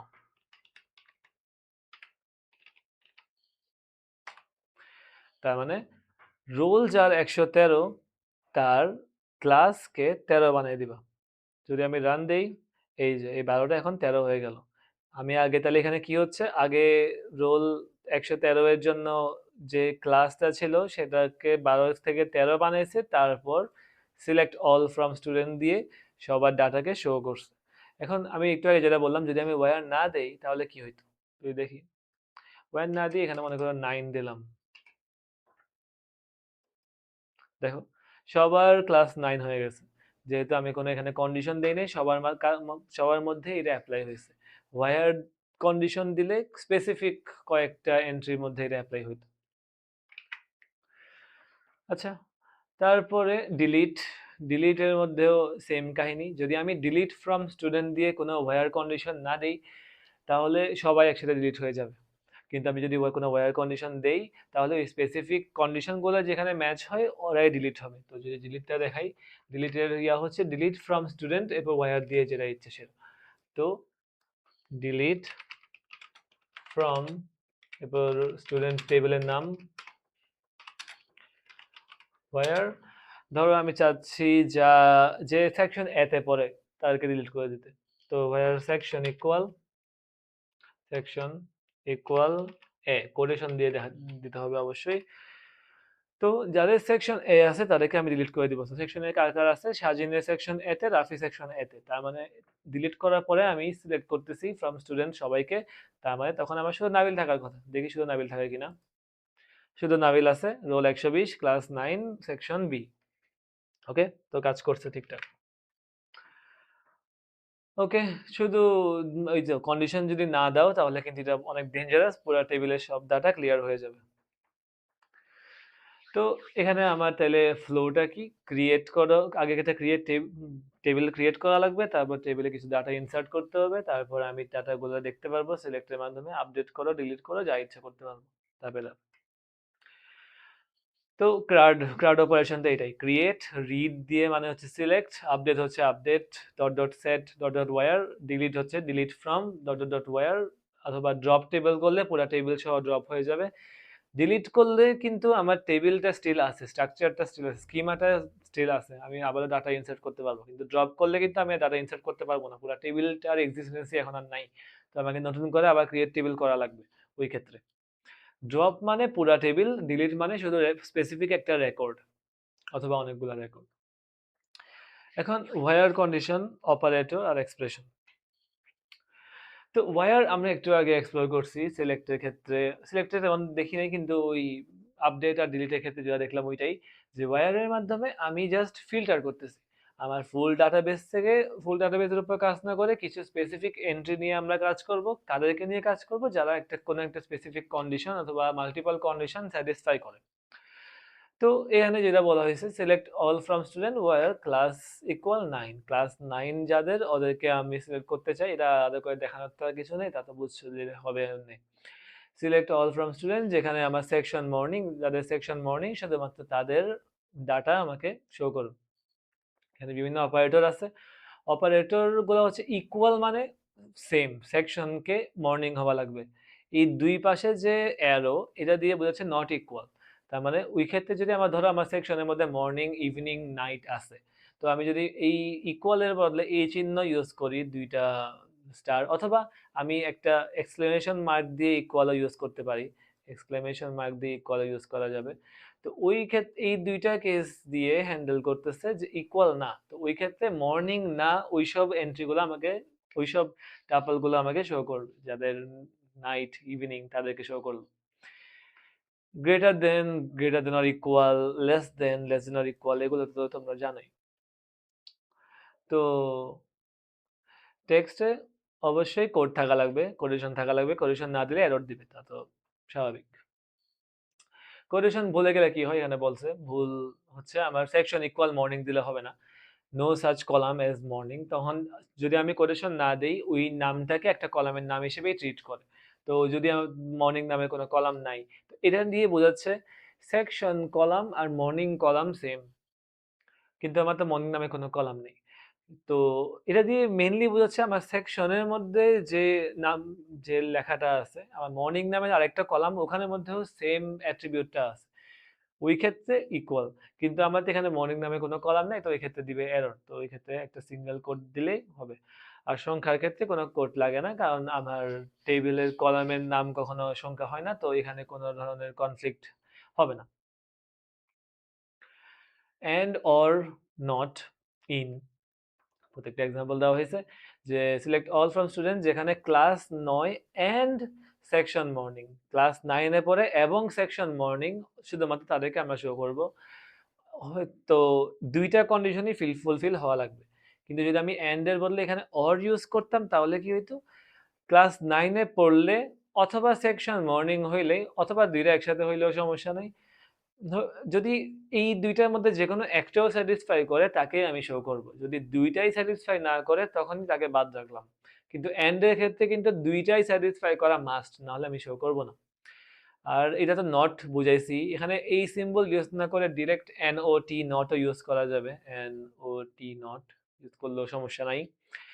আর ইন দিয়ে বোঝাচ্ছে একটা রেঞ্জ ডিফাইন করতেছি, যে আমার শুধু একটা, যদি আমি ধরো চাচ্ছি যে এমন যে আমার ক্লাস 7, 8, 9-এ পড়ে, 7-এ পড়ে অথবা 8-এ পড়ে অথবা 9-এ পড়ে, এরকম চাইতে। তো এখন কি আমি প্রত্যেকবার class equal 7 or class equal 8 or class equal 9 এরকম আহ, চাইলে করতে পারি, কিন্তু অনেক টিডিয়াস।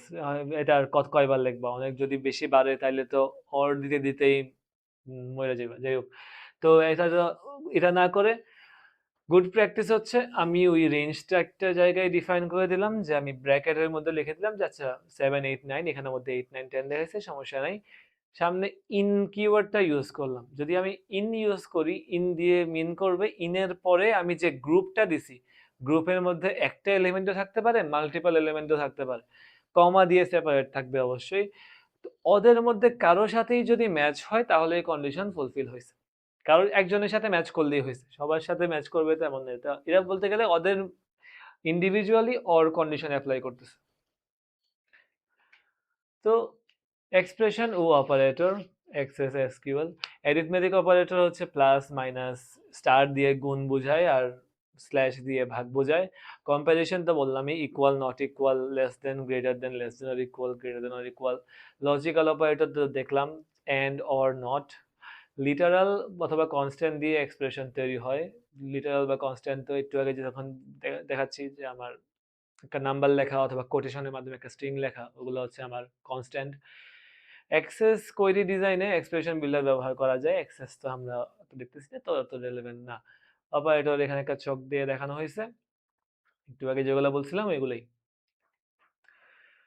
তো এখানে কিছু একটা এক্সাম্পল দেওয়া হয়েছে। এক্সাম্পলে যদি আমরা ইয়াই করি, শোকেসই করি, তো এক্সাম্পলটা কি দেখাইছে, নবম প্লাস মর্নিং ক্লাস 9-এ পড়ে এবং সেকশন মর্নিং। নবম কিন্তু মর্নিং, নবম নয় কিন্তু মর্নিং, যেখানে ক্লাস 9 না এন্ড মর্নিং। 8, 9, 10-এর মধ্যে শ্রেণী, তার মানে ইন দিয়ে করাবো। তো এটা প্র্যাকটিস করার জন্য হইতে পারে আমার একটা আগে টেবিল স্ট্রাকচারটা বানাই, টেবিলে অনেকগুলা ডাটা এই ফরম্যাটে ইনসার্ট করে তারপর তাদের মধ্যে আমি এই টাইপের কোয়েরিগুলা রান করতে পারবো। এখন সর্টিং আর ইন্ডেক্সিং।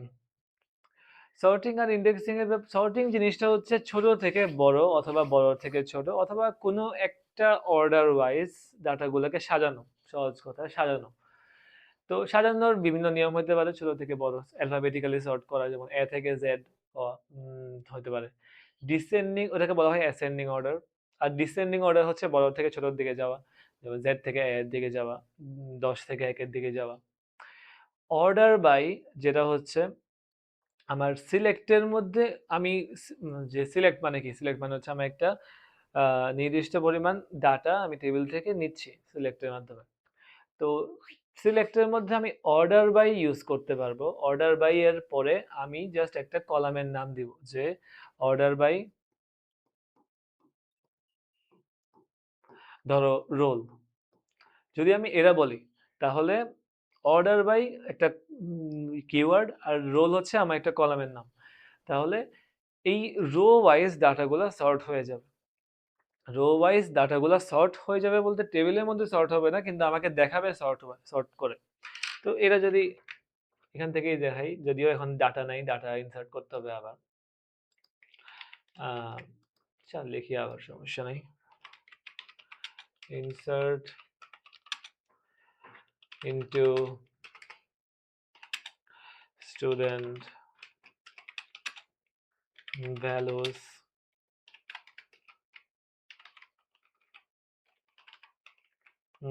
সাজিন দিছিলাম আগে, রোল দিছিলাম 113, এরপর ক্লাস 10 আর সেকশন ধরো এ।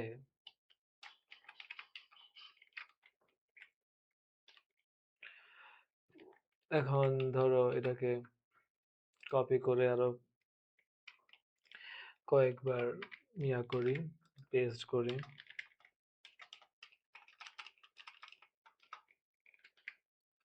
ওকে, নামগুলো একটু চেঞ্জ করে দিই, সাব্বির দিই, তাহমিদ দেই। তো রোল একটু চেঞ্জ করি, 102 দিলাম, ক্লাস ধরো 7-এ পড়ে, ওর সেকশন দিলাম বি। আর এখানে 109 দিলাম, পেইন নাই, ক্লাস 11-এ পড়ে, সেকশন দিলাম এ। আবারও সমস্যা নেই, রান করলে ইনসার্ট হয়ে যাবে, পেইন নেই।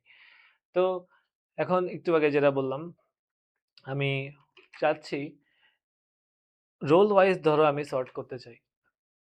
তো আমি যদি ডিরেক্ট জাস্ট সিলেক্ট লিখে আগে, সিলেক্ট অল ফ্রম স্টুডেন্ট, তাহলে আমাকে কেমনে দেখাবে, জাস্ট আমি ইনসার্ট যে অর্ডারে করছি ওই অর্ডারে দেখালো। আগে নাবিল ছিল, নাবিলের পর শাহিন ইনসার্ট হয়েছে, তারপর সাব্বির, তারপর তাহমিদ। এখন আমি চাচ্ছি রোল ওয়াইজ আমাকে শর্ট আকারে শো করবে, তার মানে আমাকে এরপর লেখা লাগবে সিলেক্ট অল ফ্রম স্টুডেন্ট, তারপরে অর্ডার বাই কার মাধ্যমে আমি অর্ডার করব, রোল ওয়াইজ ধরো অর্ডার করি। রোল ওয়াইজ যদি অর্ডার করি, রান দেই, 102, 109, 113, 120, তার মানে এটা কি এক্সটেন্ডিং অর্ডারে হয়ে গেল। আমি যদি এখানের মধ্যে এসইসি লিখি মানে অ্যাসেন্ডিং লিখলেও ওইউআইজি শর্ট হবে, এস এসসি সেম, কোনো চেঞ্জ হবে না। কিন্তু যদি আমি চাই যে উল্টা অর্ডারে থাকুক, যে 120 আগে, তারপর 113, তারপর 109, 102, তাহলে ডিসেন্ডিং লেখা লাগবে, ডিইএসসি। ডিসেন্ডিং যদি লেখে আমি রান দেই, তাহলে 120, 113, 109, 102 এই আকারে উল্টাভাবে মানে ডিসেন্ডিং অর্ডারে সর্ট হয়ে শো করলো। এটাও মাত্র দেখাইলাম, তো এখানে আর তেমন ইয়া করার দরকার নাই। তো আমি মাল্টিপল কলাম দিতে পারবো অর্ডারের মধ্যে। তো যদি এখানে তো রোল ওয়াইজ করছি, তো রোল ওয়াইজে তো আর কোনো সমস্যা হবে না। কিন্তু যদি এরকম কেস হয় যে দুইটাই সেম হয়ে যায়, তো যদি সেম হয় তাহলে তাদের মধ্যে এখন আমার অন্য আরেকটা কলাম ওয়াইজ সর্ট হবে। তো ধরো আমি চাচ্ছি যদি ক্লাস, সেখানে ক্লাসগুলো তো সবার ডিফারেন্ট, ডাটা কোনো একটা চেঞ্জ করলে হয়তো, যাই হোক এনা আলাদা করে বলার তেমন কিছু নেই, এখানেই বলি। তো জিনিসটা হচ্ছে, ধরো আমার এখানের মধ্যে ক্লাস দিয়ে আমি সর্ট করতেছিলাম, কিন্তু ক্লাসের মধ্যে আমার 10, 10, 11, 11, তারপর 12 এরকম মনে করো আমার ডাটা আছে। তো 10-এর 2 জন, 11-র 2 জন। তো এখন যদি আমি এই ক্লাসের মধ্যে মানে আমার অর্ডার বাই এর মধ্যে আমি ক্লাস দিয়ে তারপরে অন্য কিছু একটা লিখি, রোল দেই, তাহলে জিনিসটা কেমনে হবে? আমার ক্লাসের মধ্যে দিন শেষে তো আমার ক্লাসেও প্রিন্ট করতেছি, কলামেও আমি শো করার ট্রাই করতেছি, মানে রো শো করার ট্রাই করতেছি। তো রো এর মধ্যে যারা মানে রোল যাদের, রোলগুলো এই ক্লাসের মানে যাদের ক্লাস সেম তাদের মধ্যে যে রোলগুলো আছে ওইগুলা কোনো একটা সর্টিং মেনটেন করে শো করবে। তো আমি যদি কোনো কিছু না দিই, ডিরেক্টলি ক্লাস কমা রোল দেই, তাহলে রোলও এখানের মধ্যে অ্যাসেন্ডিং আকারে শো করলো, যেমন ধরো 1, 2। কিন্তু আমি যদি এমনি বলে দিই, যেমন এখানের মধ্যে যে দেখাচ্ছে ক্লাস ডিসেন্ডিং দিছি, ক্লাস ডিসেন্ডিং মানে আমি এখানে ক্লাস শুরু হচ্ছে আমার 12 দিয়ে, ক্লাস 12, 12, তারপর ধরো 11, এরপর 11, এরপর ধরো 10, এরকম কিছু একটা। তাহলে এই ক্লাস 12 ক্লাসগুলো সর্ট হচ্ছে ডিসেন্ডিং অর্ডারে। তারপরে আমার এই ক্লাসের আন্ডারে এখানে সেকশন ধরো আপাতত নাই, শুধু রোল আছে। তো রোল কমা রোল দিছি, রোলে যদি ক্লাস সেম হয় তাদের মধ্যে যে রোলগুলো আছে ওইগুলা নর্মাল অ্যাসেন্ডিং অর্ডারে দেখালো। কিন্তু যদি আমি এখানের মধ্যেও আমি ডিএসসি দিয়ে দিই, এরপর সেমিকলনটা দেই, তাহলে এই সেম ক্লাসের মধ্যে যে রোলগুলো আছে রোলগুলো ডিসেন্ডিং অর্ডারে সর্ট হয়ে আসবে।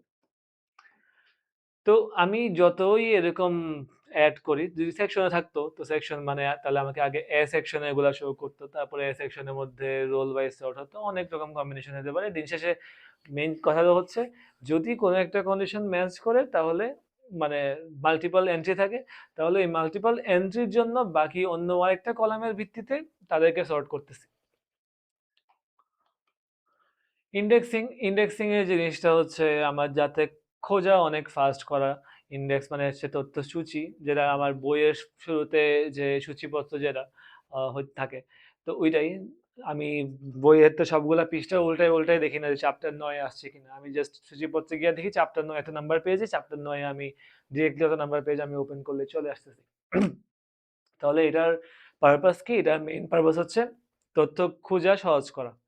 তো এক বা একাধিক ফিল্ডে ইন্ডেক্স করা যায়, ইন্ডেক্স শুধু একটা ফিল্ড দিয়েই হবে তেমন না। তো একাধিক ফিল্ড কেন? তো হইতে পারে আমার কি বলে, আহ, খুব বড় একটা বই আছে, খুব বড় বই বলতে একটা বই দিয়ে হচ্ছে না, বইয়ে অনেকগুলা পার্ট আছে। তাহলে আমি যদি একটা স্পেসিফিক চ্যাপ্টার চাই, তাহলে ওই চ্যাপ্টারের জন্য আমাকে আগে জানতে হবে যে ধরো আমার বই এখানে 3টা। তো প্রথমত আমি কোন বই দেখব, বই নাম্বার বই বি নাকি বই সি, কোন বই দেখবো? প্রথমত ধরো বই বি, এখন বই বি এর কত নাম্বার পেজ, আমার শুধু পেজ নাম্বার জানাই এখানে এনাফ না, কারণ চ্যাপ্টার আমার পুরো বইটা 3 ভাগে ভাগ করা।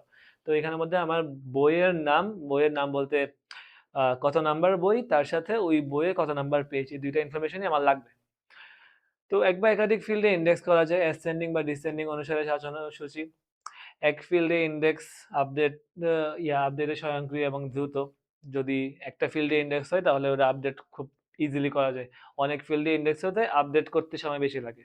তো সবকিছু, কারণ এই ইন্ডেক্সিং এর ব্যাপারটা ভিতরে ভিতরে ওদের ডাটাবেজের যে ম্যানেজমেন্ট সিস্টেম আছে ভিতরে ভিতরে ওরা একটা ট্রি স্ট্রাকচার ফলো করে। ওই ট্রি স্ট্রাকচারটা এখন এখানে বলার দরকার নেই, কিন্তু ওই ট্রি স্ট্রাকচারটাকে আপডেট করাটা খুবই এক্সপেন্সিভ একটা অপারেশন, স্পেশালি যদি অনেক বেশি সংখ্যক ফিল্ড একসাথে করে ইন্ডেক্স করা হয়। প্রাইমারি কি সাধারণত স্বয়ংক্রিয়ভাবে ইন্ডেক্স করা হয়, কারণ প্রাইমারি কি তো ইউনিক আর নট নাল। তো সর্ট আর ইন্ডেক্সের পার্থক্য কি? তো সর্ট তো একটু আগে যেটা বললাম যে কোয়েরির ফলাফলটাকে আমরা জাস্ট সাজাচ্ছি, এটা জাস্ট অস্থায়ী দৃশ্য, মানে আমার টেবিলটা অ্যাকচুয়ালি কোনো চেঞ্জ হয় নাই, জাস্ট আমি যে ভিজুয়ালাইজেশনের জন্য আমি দেখতেছি যে আচ্ছা সর্ট অবস্থায় আছে, এটাই। কিন্তু ইন্ডেক্স হচ্ছে আমার স্টোরেজের স্তরে সূচি রাখে, যাতে করে আমার খোঁজা ফাস্ট হয়।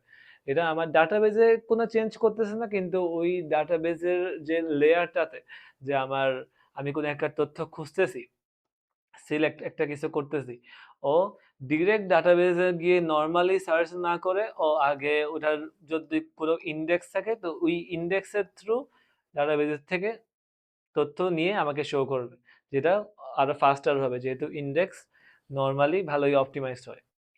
বারবার একই কলামে খুঁজলে ইন্ডেক্স লাভজনক, যদি আমি সেম কলামে বারবার খুঁজি তাহলে ইন্ডেক্স ভালোই লাভজনক, কারণ আমি জাস্ট ওই স্পেসিফিক কলাম ওয়াইজ ইন্ডেক্সটা যদি ক্রিয়েট করি তাহলে ওই ইন্ডেক্স ওই ওয়াইজ ডাটা খোঁজা তার জন্য সহজ হবে। তারপর অপ্রয়োজনীয় অনেক ইন্ডেক্স ইনসার্ট আপডেট ধীর করে। তো ইন্ডেক্স এমন কোনো ইয়ার জন্যই করা উচিত যার মধ্যে আপডেট তুলনামূলক কম হয়, কারণ যদি আমার ওই ভ্যালু আপডেট বেশি হয় তার মানে আমার ইন্ডেক্স তো বারবার আপডেট করা লাগে, যেটা একটু আগে বললাম ভালোই এক্সপেন্সিভ। তো এই জন্য প্রাইমারি কি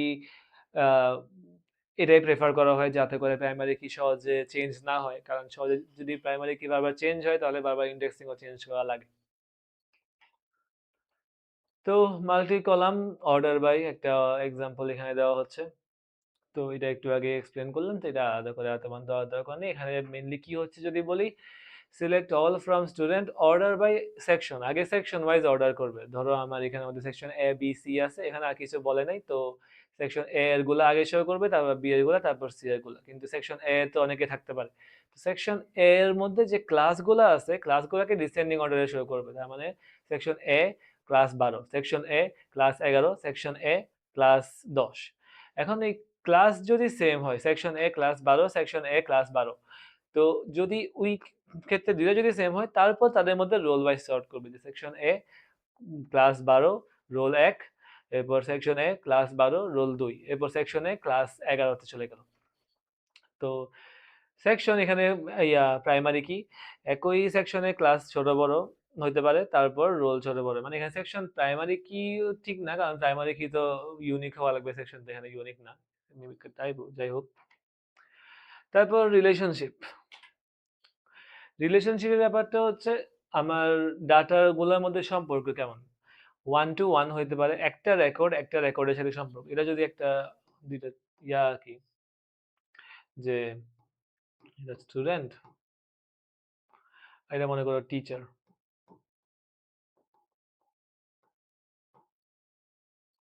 ওদের মধ্যে একটা রিলেশন আছে, রিলেশনটা একটা জাস্ট নর্মাল ডাক দিয়ে প্রকাশ করতেছি। তো ওয়ান টু ওয়ান দিয়ে বোঝায় এখানে ওয়ান এখানে ওয়ান,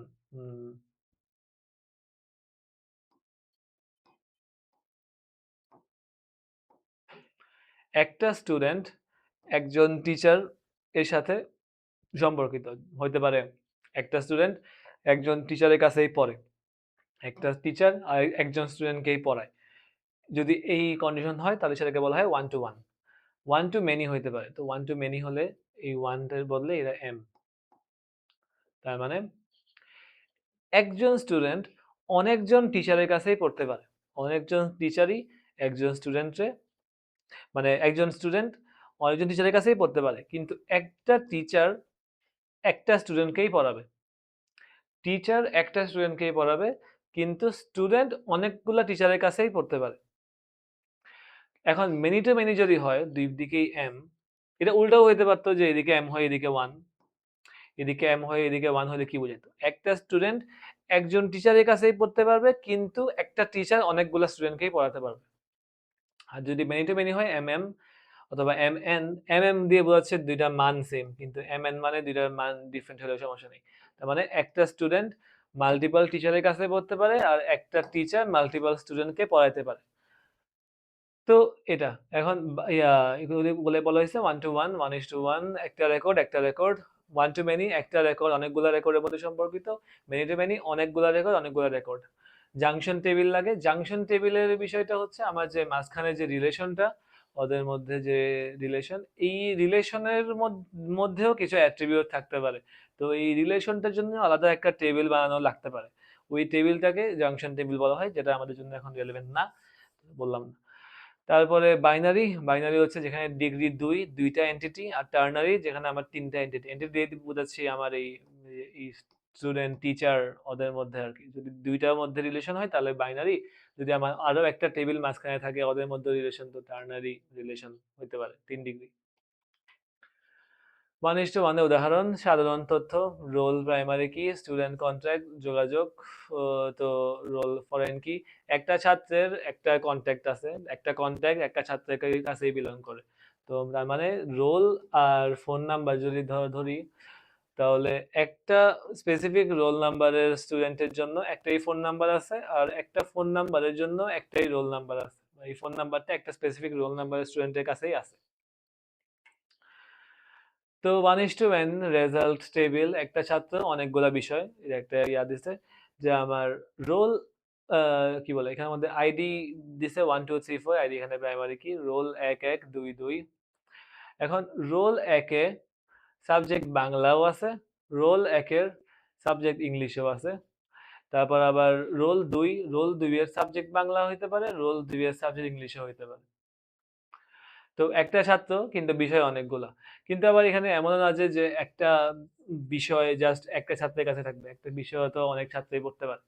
তো এটা m:n এর এক্সাম্পল হিসেবেও দেওয়া যেতে পারে। Many is to yeah many to many relationship এখানে। তো one to many roll primary key, কি বলে একজন শিক্ষার্থীর একাধিক ফলাফল থাকতে পারে, কিন্তু প্রতিটি ফলাফল শুধুমাত্র একজন শিক্ষার্থীর সাথে সম্পর্কিত। হ্যাঁ, এটা এক ভালো এক্সাম্পল ওয়ান টু মেনির ক্ষেত্রে। রেজাল্ট একজন স্টুডেন্টেরই, কিন্তু একটা স্টুডেন্টের রেজাল্ট অনেকগুলো থাকতে পারে, যে কোন ইয়ারের রেজাল্ট অথবা কোন সাবজেক্টের রেজাল্ট ওই ওয়াইজ, কিন্তু রেজাল্ট একটা স্টুডেন্টের জন্যই। মেনি ইস টু মেনি যা দেখাইলো, স্টুডেন্ট আর ক্লাবের জন্য দেখাচ্ছে এখানে, যে আমার কোন একটা স্টুডেন্ট একাধিক ক্লাবে থাকতে পারে, আবার একটা ক্লাবে একাধিক স্টুডেন্ট থাকতে পারে। মেনি টু মেনি চিত্র এখানে দেখালো, যে আমার স্টুডেন্ট একটা ক্লাব, একটা স্টুডেন্ট অনেকগুলা ক্লাবে থাকতে পারে, অনেকগুলা ক্লাবে একটা স্টুডেন্ট ক্লাবের যে এটাকে একটা রিলেশন দিয়ে দেখাচ্ছে আলাদা। স্টুডেন্ট ক্লাবের জাংশন টেবিল যেটা একটু আগে বলছিল, কিন্তু আমি যদি জাস্ট স্টুডেন্ট আর ক্লাব নিয়েই চিন্তা করি, একটা স্টুডেন্ট অনেকগুলা ক্লাবে থাকতে পারে, একটা ক্লাবে অনেকগুলা স্টুডেন্ট থাকতে পারে। মাঝখানে ইয়াটা বাদ দিলাম, মাঝখানে এটা জাস্ট ওদের মধ্যে রিলেশনটা মিন করতেছে। m:n বাস্তবায়ন, দুইটা মূল টেবিল থাকে, আর তার সাথে একটা তৃতীয় জাংশন টেবিল থাকে। জাংশনের উভয় টেবিলে প্রাইমারি কি রাখা হয়। জাংশন টেবিলে উভয় টেবিলে প্রাইমারি কি রাখতে হবে। তো এই স্টুডেন্টের ক্ষেত্রে রোল প্রাইমারি কি, আর আমার ক্লাবের ক্ষেত্রে ক্লাবের নাম একটা প্রাইমারি কি। তাহলে স্টুডেন্ট ক্লাব এই জাংশন টেবিলের নাম সচরাচর আমার দুইটা টেবিলের নামের কম্বিনেশন হয়। দুইটা টেবিলের ইয়াকে আমি ফরেন কি আকারে এখানে রাখবো। ফরেন কি কেমনে হয় একটু আগে বলা হয়েছিল, যে ফরেন কি হচ্ছে অন্য আরেকটা টেবিলের প্রাইমারি কিকে আমি আমার মেইন টেবিল নিজস্ব টেবিলে রাখতেছি। তাহলে রোল, আমি এখানে নাম কিন্তু ইউজ করতে পারবো না, কারণ নাম এখানে প্রাইমারি কি না। রোল ইউজ করতে পারবো, কারণ রোল হচ্ছে এখানে স্টুডেন্ট টেবিলের প্রাইমারি কি। তো কার্যত জাংশনের দিকে 1:n ছাত্র বিষয় ক্লাব। এখন আমার যে ইয়া রিলেশনটা, দুই দিকে যেহেতু মেনি, তো এই দিকের রিলেশনটার ক্ষেত্রে আমার 1:n লেখা লাগবে, কিন্তু এই দিকের রিলেশনটাতে 1:n, মানে 1:n বলতে n হতে পারে, m হতে পারে, যাই হোক। কিন্তু দিন শেষে এই জিনিসটা দিয়ে একটা মেনি, আর এই জিনিসটা দিয়ে একটা মেনি, তো মেনি টু মেনি রিলেশনশিপটা মাঝখানে এস্টাবলিশ হয় 1:n আর 1:n এর মাধ্যমে। তো কার্যত জাংশনের দিকে 2টি 1:1 রিলেশন, ছাত্র বিষয়, ছাত্র ক্লাব, এইসব সম্পর্ক থাকতে পারে। এক্সেসিভ রিলেশনশিপ তৈরি, এটার তেমন বলার কিছু না। সম্পর্কিত দুটি টেবিল ওপেন করো, টুলের মধ্যে গিয়ে রিলেশনশিপ বা ডাটাবেস টুল রিলেশনশিপ, এরপর টেবিলগুলো রিলেশনশিপ উইন্ডোতে অ্যাড করা যায়, এরপর প্রাইমারি কি ফিল্ড থেকে ফরেন কি ফিল্ডে ড্র্যাগ করা যায়, এরপর রিলেশনশিপ এডিট করা যায়, এনফোর্স রেফারেন্সিয়াল ইন্টিগ্রিটি। রেফারেন্সিয়াল ইন্টিগ্রিটির বিষয়টা হচ্ছে ফরেন কি এর বিষয়টাই, যে আমার রেফারেন্সিয়াল ইন্টিগ্রিটি যদি মেনটেন করা লাগে তাহলে ফরেন কি এর ক্ষেত্রে আমাকে অন্য আরেকটা টেবিলে প্রাইমারি কি ইউজ করা লাগবে। ক্রিয়েট চাপো, তারপর ফাইল সেভ দিয়ে রিলেশনশিপ সেভ হয়ে যাবে তখন।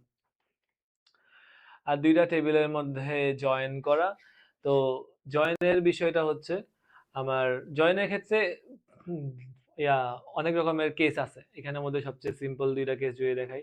জয়েনের শর্ত এখানে দিচ্ছে দুইটি প্রাইমারি কি অথবা ফরেন কি সমান।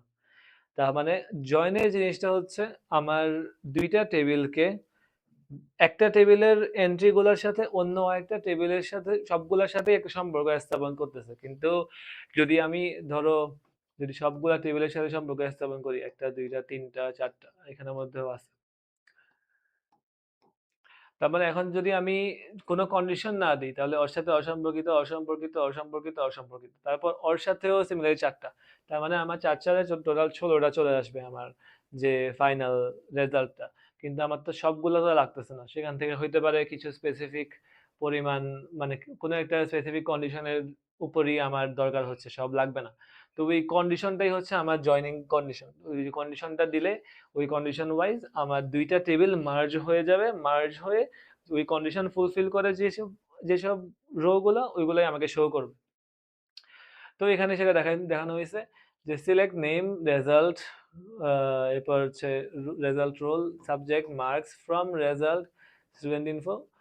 আমরা এখানে দুইটা টেবিল ইউজ করছি, একটা রেজাল্ট টেবিল আর একটা স্টুডেন্ট ইনফো টেবিল, দুইটা টেবিল ইউজ করছে, রেজাল্ট আর স্টুডেন্ট ইনফো টেবিল। জাস্ট যদি আমি এতটুকুই রাখি, এইটুকুতে রাখলে রেজাল্ট আর স্টুডেন্ট ইনফো টেবিল দুইটা মার্জ হয়ে গেছে। তার মানে আমার যে নতুন যে টেবিলটা আছে ওই টেবিলের মধ্যে আমার কলাম আছে কয়টা, রেজাল্ট টেবিলে যতগুলো কলাম ছিল আর স্টুডেন্ট ইনফো টেবিলে যতগুলো কলাম ছিল দুইটা নাম্বার অফ কলাম যোগ হবে। আর তাহলে রো আছে কয়টা, রো গুণ হবে আমার এই রেজাল্ট টেবিলে।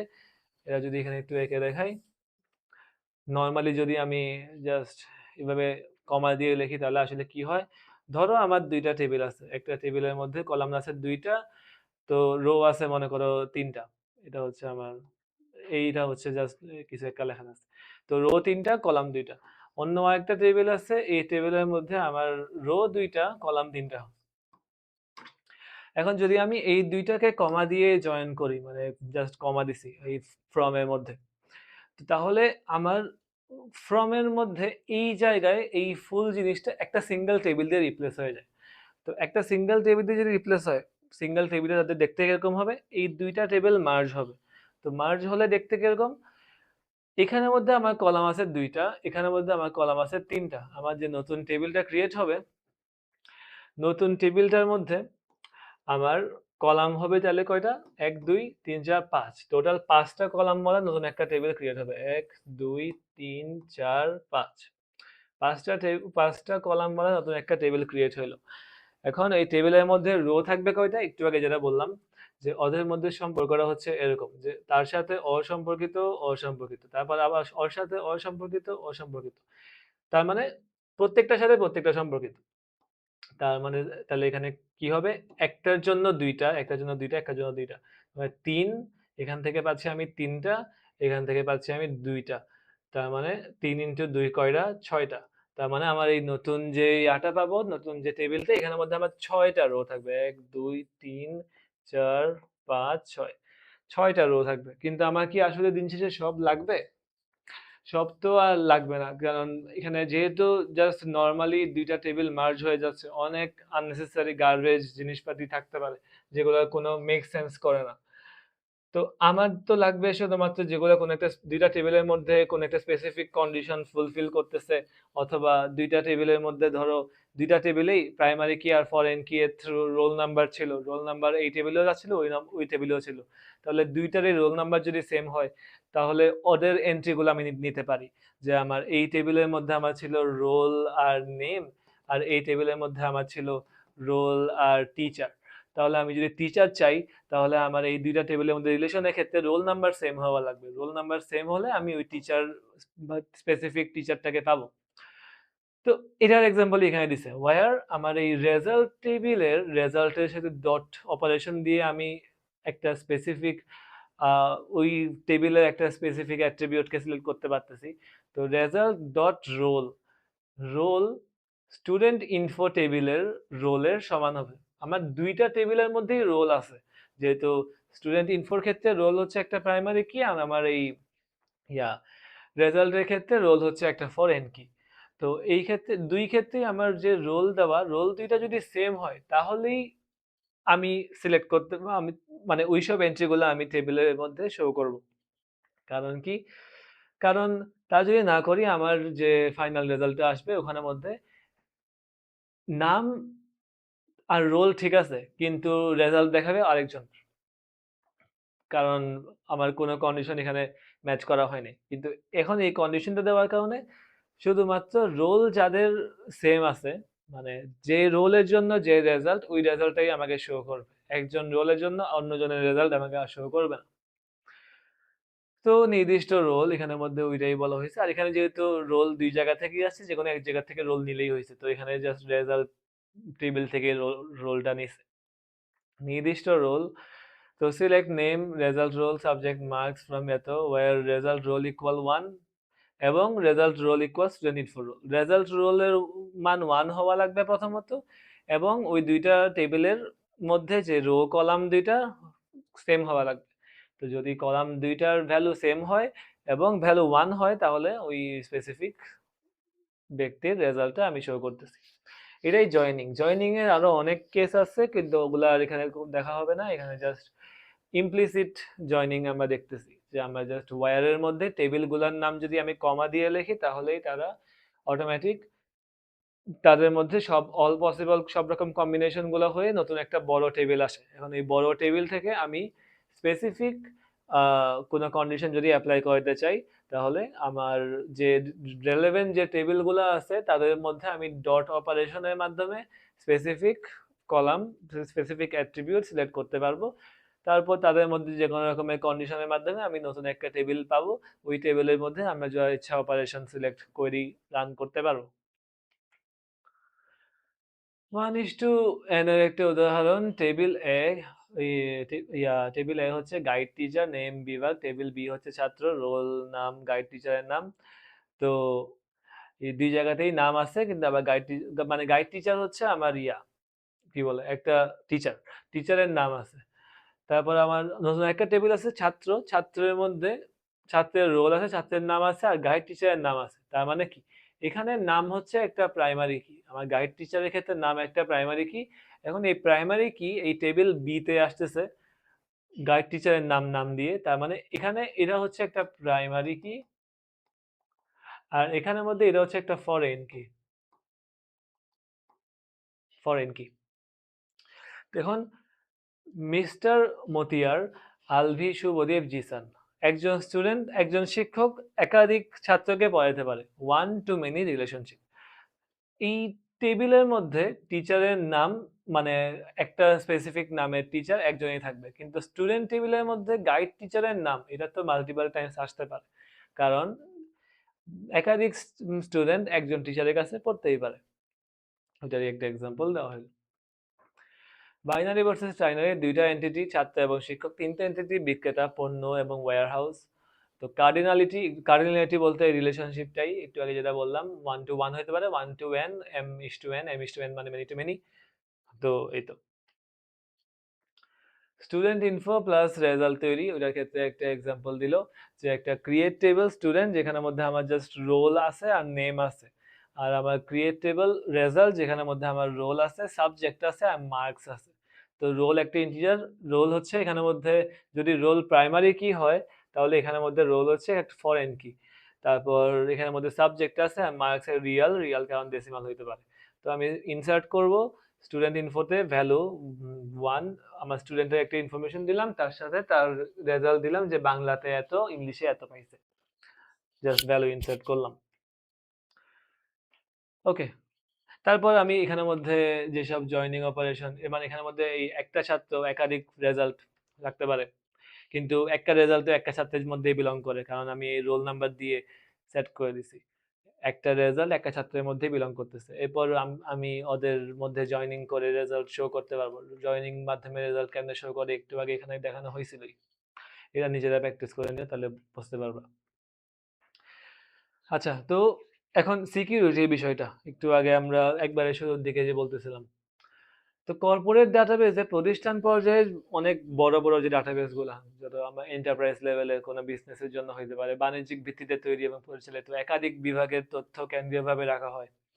তো স্টোরেজ হতে পারে সিকোয়েন্সিয়াল ইন্ডেক্স, সিকোয়েন্সিয়াল হায়ারার্কিক্যাল, বিভিন্ন রকমের স্টোরেজ সিস্টেম ওদের থাকতে পারে। সরকারি প্রতিষ্ঠানে পুলিশ, আইনশৃঙ্খলা, অপরাধী তথ্য, আঙ্গুলের ছাপ এইসব স্টোর থাকতে পারে। ঘটনাস্থলের প্রমাণ বিশ্লেষণ সহায়তা, নাগরিকের তথ্য পাওয়া, শিক্ষা, স্বাস্থ্য রেকর্ড এইসব, তারপর দ্রুত অনুসন্ধান, সিদ্ধান্ত গ্রহণ। তো এখন কর্পোরেট ডাটাবেস হচ্ছে প্রতিষ্ঠান পর্যায়ে অনেক বড় একটা ডাটাবেস, বাণিজ্যিক ভিত্তিতে তৈরি এবং পরিচালিত একাধিক আচ্ছা, এটা তো একটু আগে বলা হয়েছিলই। তারপর ডাটা সিকিউরিটি নিয়ন্ত্রণ করে, ব্যবহারকারী ডাটা ব্যবহারের অধিকার সংরক্ষণ, কোন ব্যবহারকারী কোন ডাটার অ্যাক্সেস পাবে, কোন ডাটার অ্যাক্সেস পাবে না সেটা। সিস্টেমের রিসোর্স ব্যবহার নিয়ন্ত্রণ, সিস্টেম যাতে অতিরিক্ত পরিমাণ ইউজার আসলে কোন সব ইউজারদেরকে অ্যাক্সেস দিবে, কাদেরকে অ্যাক্সেস দিবে না। সিস্টেমের রিসোর্স তো ঠিক একটা লিমিটেড, ওই লিমিটেড রিসোর্সের মধ্যে কাজ করতে হবে। ডিস্কের ব্যবহার নিয়ন্ত্রণ, যেহেতু আমার ডিস্ক ম্যাক্স ক্যাপাসিটিতে চলে গেলে তো পারফরমেন্স সমস্যা হবে। অননুমোদিত প্রবেশ রোধ, যদি অ্যাক্সেস নাই এমন কেউ যাতে প্রবেশ করতে না পারে। ব্যাকআপ এবং পুনরুদ্ধার পরিকল্পনা, তো দিন শেষে এগুলো তো আমার ডাটাগুলো তো কোনো না কোনো হার্ড ডিস্কে স্টোর করা। তো আমার হার্ড ডিস্কটা আছে একটা পিসিতে, যদি ওই পিসি নষ্ট হয়ে যায় তাহলে কি আমার ডাটা সব নষ্ট হয়ে যাবে? না, এটা ব্যাকআপ থাকা লাগবে। ব্যাকআপটা কিভাবে করে, আমার এই সেম ডাটার অনেকগুলো কপি তৈরি করে ভিন্ন ভিন্ন পিসিতে রাখে, ভিন্ন ভিন্ন পিসিগুলো ভিন্ন ভিন্ন লোকেশনে রাখে। কারণ কোনো একটা লোকেশনে ধরো ভূমিকম্প হয়ে পুরো বিল্ডিং নষ্ট হয়ে গেল, বিল্ডিং ধ্বংস হইলো, বিল্ডিং এর মধ্যে যে পিসি গুলো ছিল সব ধ্বংস হয়েছে, কিন্তু ওই সেম ডাটা অন্য আরেকটা লোকেশনে পিসিতে ছিল, ওই লোকেশনে ভূমিকম্প হয় নাই, তো আমার ডাটাগুলো এখনো আছে, ডাটাগুলো কোনো ক্ষতি হয় নাই। তো ওগুলা খুবই ইম্পর্টেন্ট আমার বড় বড় কর্পোরেট ডাটাবেস গুলোর ক্ষেত্রে। এনক্রিপশন, এনক্রিপশনের জিনিসটা হচ্ছে আমার ডাটাকে আমি ডিরেক্টলি পাস না করে কোনোভাবে ডাটাটাকে একটু চেঞ্জ করে দিব, যাতে যার মাধ্যমে আমার ডাটা বলতে গেলে যাচ্ছে দুইজন পার্সনের মাধ্যমে। এটা মনে করো পার্সন 1, পার্সন 2, পার্সন 1 থেকে পার্সন 2 এর মধ্যে ডাটা যাচ্ছে, আদান প্রদান হচ্ছে ধরো। তো মাঝখান দিয়ে কোনো যদি কেউ যদি ডাটাগুলোকে অ্যাটাক করে, কেউ যদি হ্যাক করে, মাঝখান দিয়ে অ্যাটাক করবে, হ্যাক করবে, যাই করো, ডাটাগুলো অ্যাক্সেস পাইতে চায়, তাহলে ওই মাঝখান দিয়ে এখান থেকে কোনো একটা অ্যাটাকের মাধ্যমে ডাটাগুলো ওর কাছে আসবে।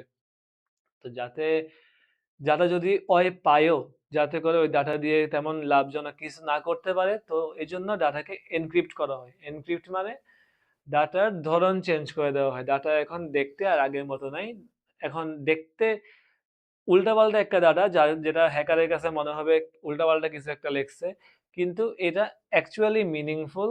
ওই ডাটাগুলোকে আমি আবার ডিক্রিপ্ট করে, ডিক্রিপ্ট মানে পুনরুদ্ধার করে আবারও আমি অরিজিনাল ডাটায় ব্যাক আসতে পারবো। যদি ব্যাক আসার প্রসেসটা শুধুমাত্র আমার এই পার্সন 1 আর পার্সন 2ই জানে। তো যেহেতু ওরা জানে, ওরা নিজেদের মধ্যে উল্টাপাল্টা জিনিস দিয়ে আদান প্রদান যোগাযোগ করতে পারবে। ওরা কারণ জানে যে ওরা কিভাবে ডাটাটা ফেরত পাওয়া লাগবে, কিন্তু মাঝখানে যে অ্যাটাকার হয়তো জানবে না। তো এটার সবচেয়ে কি বলে, এটার উদ্দেশ্য হচ্ছে চুরি হলেও সহজে যাতে পাওয়া না যায়। তো উদাহরণে অ্যালগোরিদম অনেক রকম আছে, সিজার, ডেস, আইডিয়া। সিজারটা একটু দেখা হবে। সিজার সাইফারের মেইন ধারণাটা হচ্ছে প্রত্যেকটা অক্ষরকে নির্দিষ্ট সংখ্যক ঘর সরিয়ে প্রতিস্থাপন করা। নির্দিষ্ট সংখ্যক ঘর পরিমাণ আমি অক্ষরগুলোকে শিফট করব, হয় সামনে অথবা পরে শিফট করে জাস্ট চেঞ্জ করে দিব। তো এটা কোনো স্পেসিফিক না যে এতটা অক্ষরই শিফট করা লাগবে। ধরো আমি যদি একটা এক্সাম্পল দিই যে আমি একটা নাম শাহজিন, এটাকে আমি পাস করতে চাইতেছি একজনের কাছ থেকে আরেকজনের কাছে, কিন্তু এই নামটা আমি চাচ্ছি না যে কেউ যদি মাঝখান দিকে অ্যাটাক করে যাতে এই নামের অ্যাক্সেস পায়, এই নামের অ্যাক্সেস পেলেও যাতে বুঝতে না পারে যে আমি শাহজিন লিখছি। তাহলে এটার ক্ষেত্রে যদি আমি সিজার অ্যাপ্লাই করি, তো ধরলাম আমার সিজারটা হচ্ছে আমি প্রত্যেকটা যে লেটার আছে লেটারকে তার আগের 3 ঘর আগের লেটারকে রিপ্লেস করব। 3 ঘর না দিয়ে 2 ঘরে দিই, 2 ঘর আগের লেটার দিয়ে রিপ্লেস করব। 2 letters before।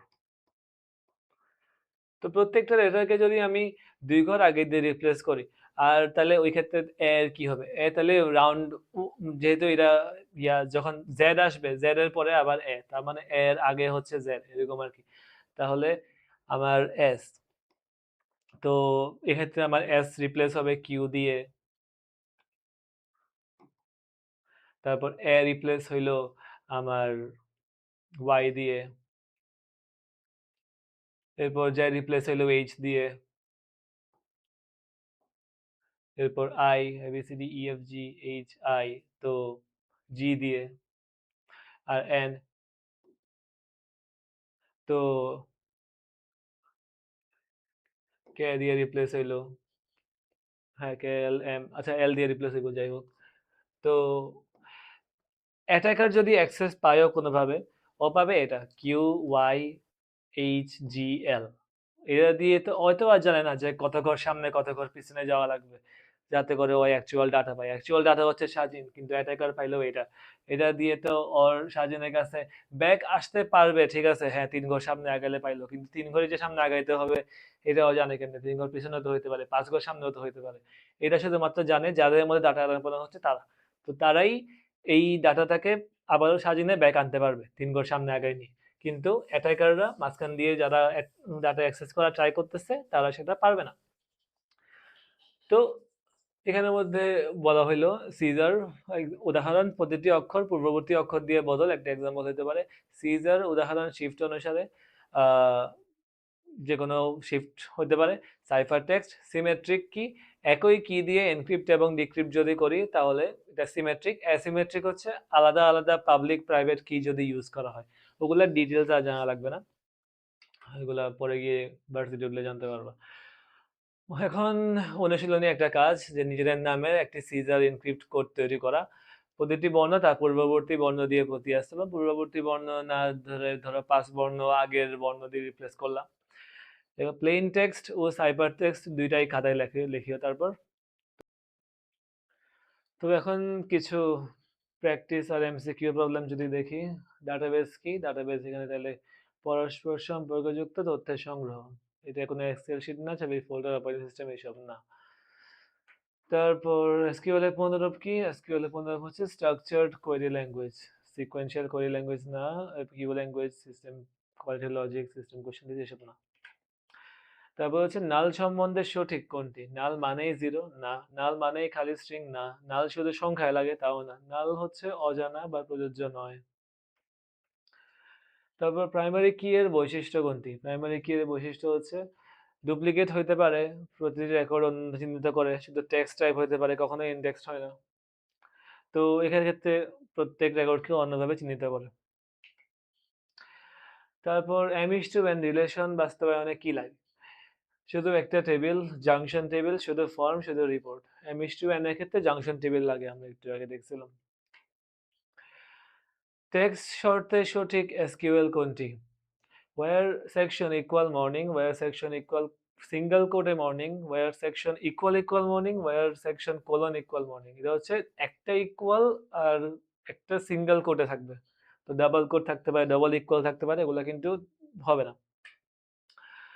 ডিবিএমএস এর প্রধান কাজ কোনটি নয়, তো ডাটা সংরক্ষণ কাজ, অনুসন্ধান ও রিপোর্ট কাজ, নিরাপত্তা নিশ্চিতকরণ তাও কাজ, অপারেটিং সিস্টেম বানানো ডিবিএমএস এর কাজ না। অর্ডার বাই এর ডিফল্ট ক্রম কি, ডিসেন্ডিং, অ্যাসেন্ডিং, অ্যাসেন্ডিং জানি, র্যান্ডম শুধু টেক্সট অনুসারে, তো অ্যাসেন্ডিং অর্ডার হচ্ছে ডিফল্ট। ফরেন কি করে? শুধু ছবি রাখে, অন্য টেবিলের প্রাইমারি কি দিয়ে সম্পর্ক তৈরি করে, কম্পিউটার বন্ধ করে শুধু ফন্ট বদলায়। অন্য টেবিলের প্রাইমারি কি দিয়ে একটা সম্পর্ক তৈরি করে। এটা হচ্ছে ফরেন কি। ডিডিএল কমান্ড কোনটি? Select, insert, create table, update. তো ডিডিএল মানে কি বলছিলাম? Data definition language. ডেফিনেশন মানে ক্রিয়েট, ড্রপ, অল্টার এইসব। তো ক্রিয়েট। তো লিখিত জন্য কি থাকতে পারে? স্টুডেন্ট টেবিল ক্রিয়েট করো, না নেম, ক্লাস, রোল, সেকশন দিয়ে। ৩টা ইনসার্ট করা, শুধু মর্নিং শেখা শাখার জন্য সিলেক্ট লেখা। তারপর ক্লাস ডিসেন্ডিং রোল অনুসারে লোড, আবার অ্যাসেন্ডিং অর্ডার বাই লেখা। নাম দিয়ে একটি রেকর্ড আপডেট করা। স্টুডেন্ট ইনফো আর রেজাল্টে একটা জয়েন করে লেখা, যেগুলো আমরা সবই এক্সপ্লোর করছি। একটা নমুনা উত্তর এখানে দেওয়া আছে জয়েনেরটা। জয়েনটাতে আমরা একটু আগে দেখছিলামই যে আমার দুইটা টেবিলের মধ্যে রোল ইকুয়াল, দুইটা টেবিলের মধ্যে জয়েন হচ্ছে রোলের ভিত্তিতে। দুইটা টেবিলের মধ্যে সেম রোল যারা, ওদের মধ্যে জয়েন হয়ে দুইটা টেবিলের সবগুলা কলাম আমাকে একসাথে শো করবে। সেখান থেকে আমি কিছু স্পেসিফিক কলাম আমার আউটপুট করতেছি। আর ছোটখাটো প্রশ্নের ক্ষেত্রে আছে আমার ডাটাবেস ম্যানেজমেন্ট সিস্টেম আর রিলেশনাল ডাটাবেস ম্যানেজমেন্ট সিস্টেমের মধ্যে পার্থক্য কি? তো ডাটাবেস ম্যানেজমেন্ট সিস্টেম যে কোনো টাইপের ডাটাবেসই হইতে পারে। যে রিলেশনাল হওয়া লাগবে, স্ট্রাকচার্ড হওয়া লাগবে, এটা কোনো ম্যান্ডেটরি না। তো সেমি স্ট্রাকচার, আনস্ট্রাকচারও হইতে পারতো। তো ফিল্ড, রেকর্ড, টেবিলের সংজ্ঞা দেওয়া, প্রাইমারি কি এবং ফরেন কি ব্যাখ্যা করা, 1:1, 1:1, 1:1, M:1 এর উদাহরণ বলতে জানো। তারপর ডিডিএল, ডিএমএল এর 2টা করে কমান্ড লেখা, তাও জানবা। ডাটা এনক্রিপশন কেন দরকার তা তো বললামই, যাতে করে অ্যাটাক যদি হয়ও, ডাটার অ্যাক্সেস পায়ও, তাহলে যাতে সহজে ডাটাটা বুঝতে না পারে, তারা যাতে ইন্টারপ্রেট করতে না পারে। সিজার সাইফার নিয়ে সংক্ষেপে ব্যাখ্যা, শুধু কিছু এক্সাম্পল দেওয়া যেতে পারে। তো পুরো অধ্যায়ে আমরা তাহলে কি দেখলাম? ডাটাবেস সম্পর্কযুক্ত তথ্য ভান্ডার, ডিবিএমএস হচ্ছে ব্যবস্থাপক সব সফটওয়্যার, যেখানে আমরা জাস্ট ম্যানেজমেন্টটা করতেছি। রিলেশনাল ডাটাবেস টেবিল ইউজ করে plus relation plus integrity. Access হচ্ছে GUI এর একটা ইন্টারফেস, আর এসকিউএল হচ্ছে আমরা এসকিউএল অ্যাকচুয়ালি টাইপ করি। CRUD হচ্ছে create, insert, select, update, delete, drop, এগুলো সব CRUD অপারেশনের মধ্যে পড়ে, কিন্তু মেইনলি CRUD দিয়ে ক্রিয়েট, রিড, আপডেট, ডিলিট বোঝায়। Where, and, or, in, order by, join, এগুলো সব আমরা আয়ত্ত করলাম, এক্সাম্পল হিসেবে দেখলাম। এরপর কি ও রিলেশন, ডাটা মডেলের হৃদয়, ওগুলো তো দেখলাম। আর সিকিউরিটি আর এনক্রিপশন, যেগুলো বর্তমানে লাগবেই। তো এই তো, আজকের ভিডিও এই পর্যন্তই। আসসালামু আলাইকুম।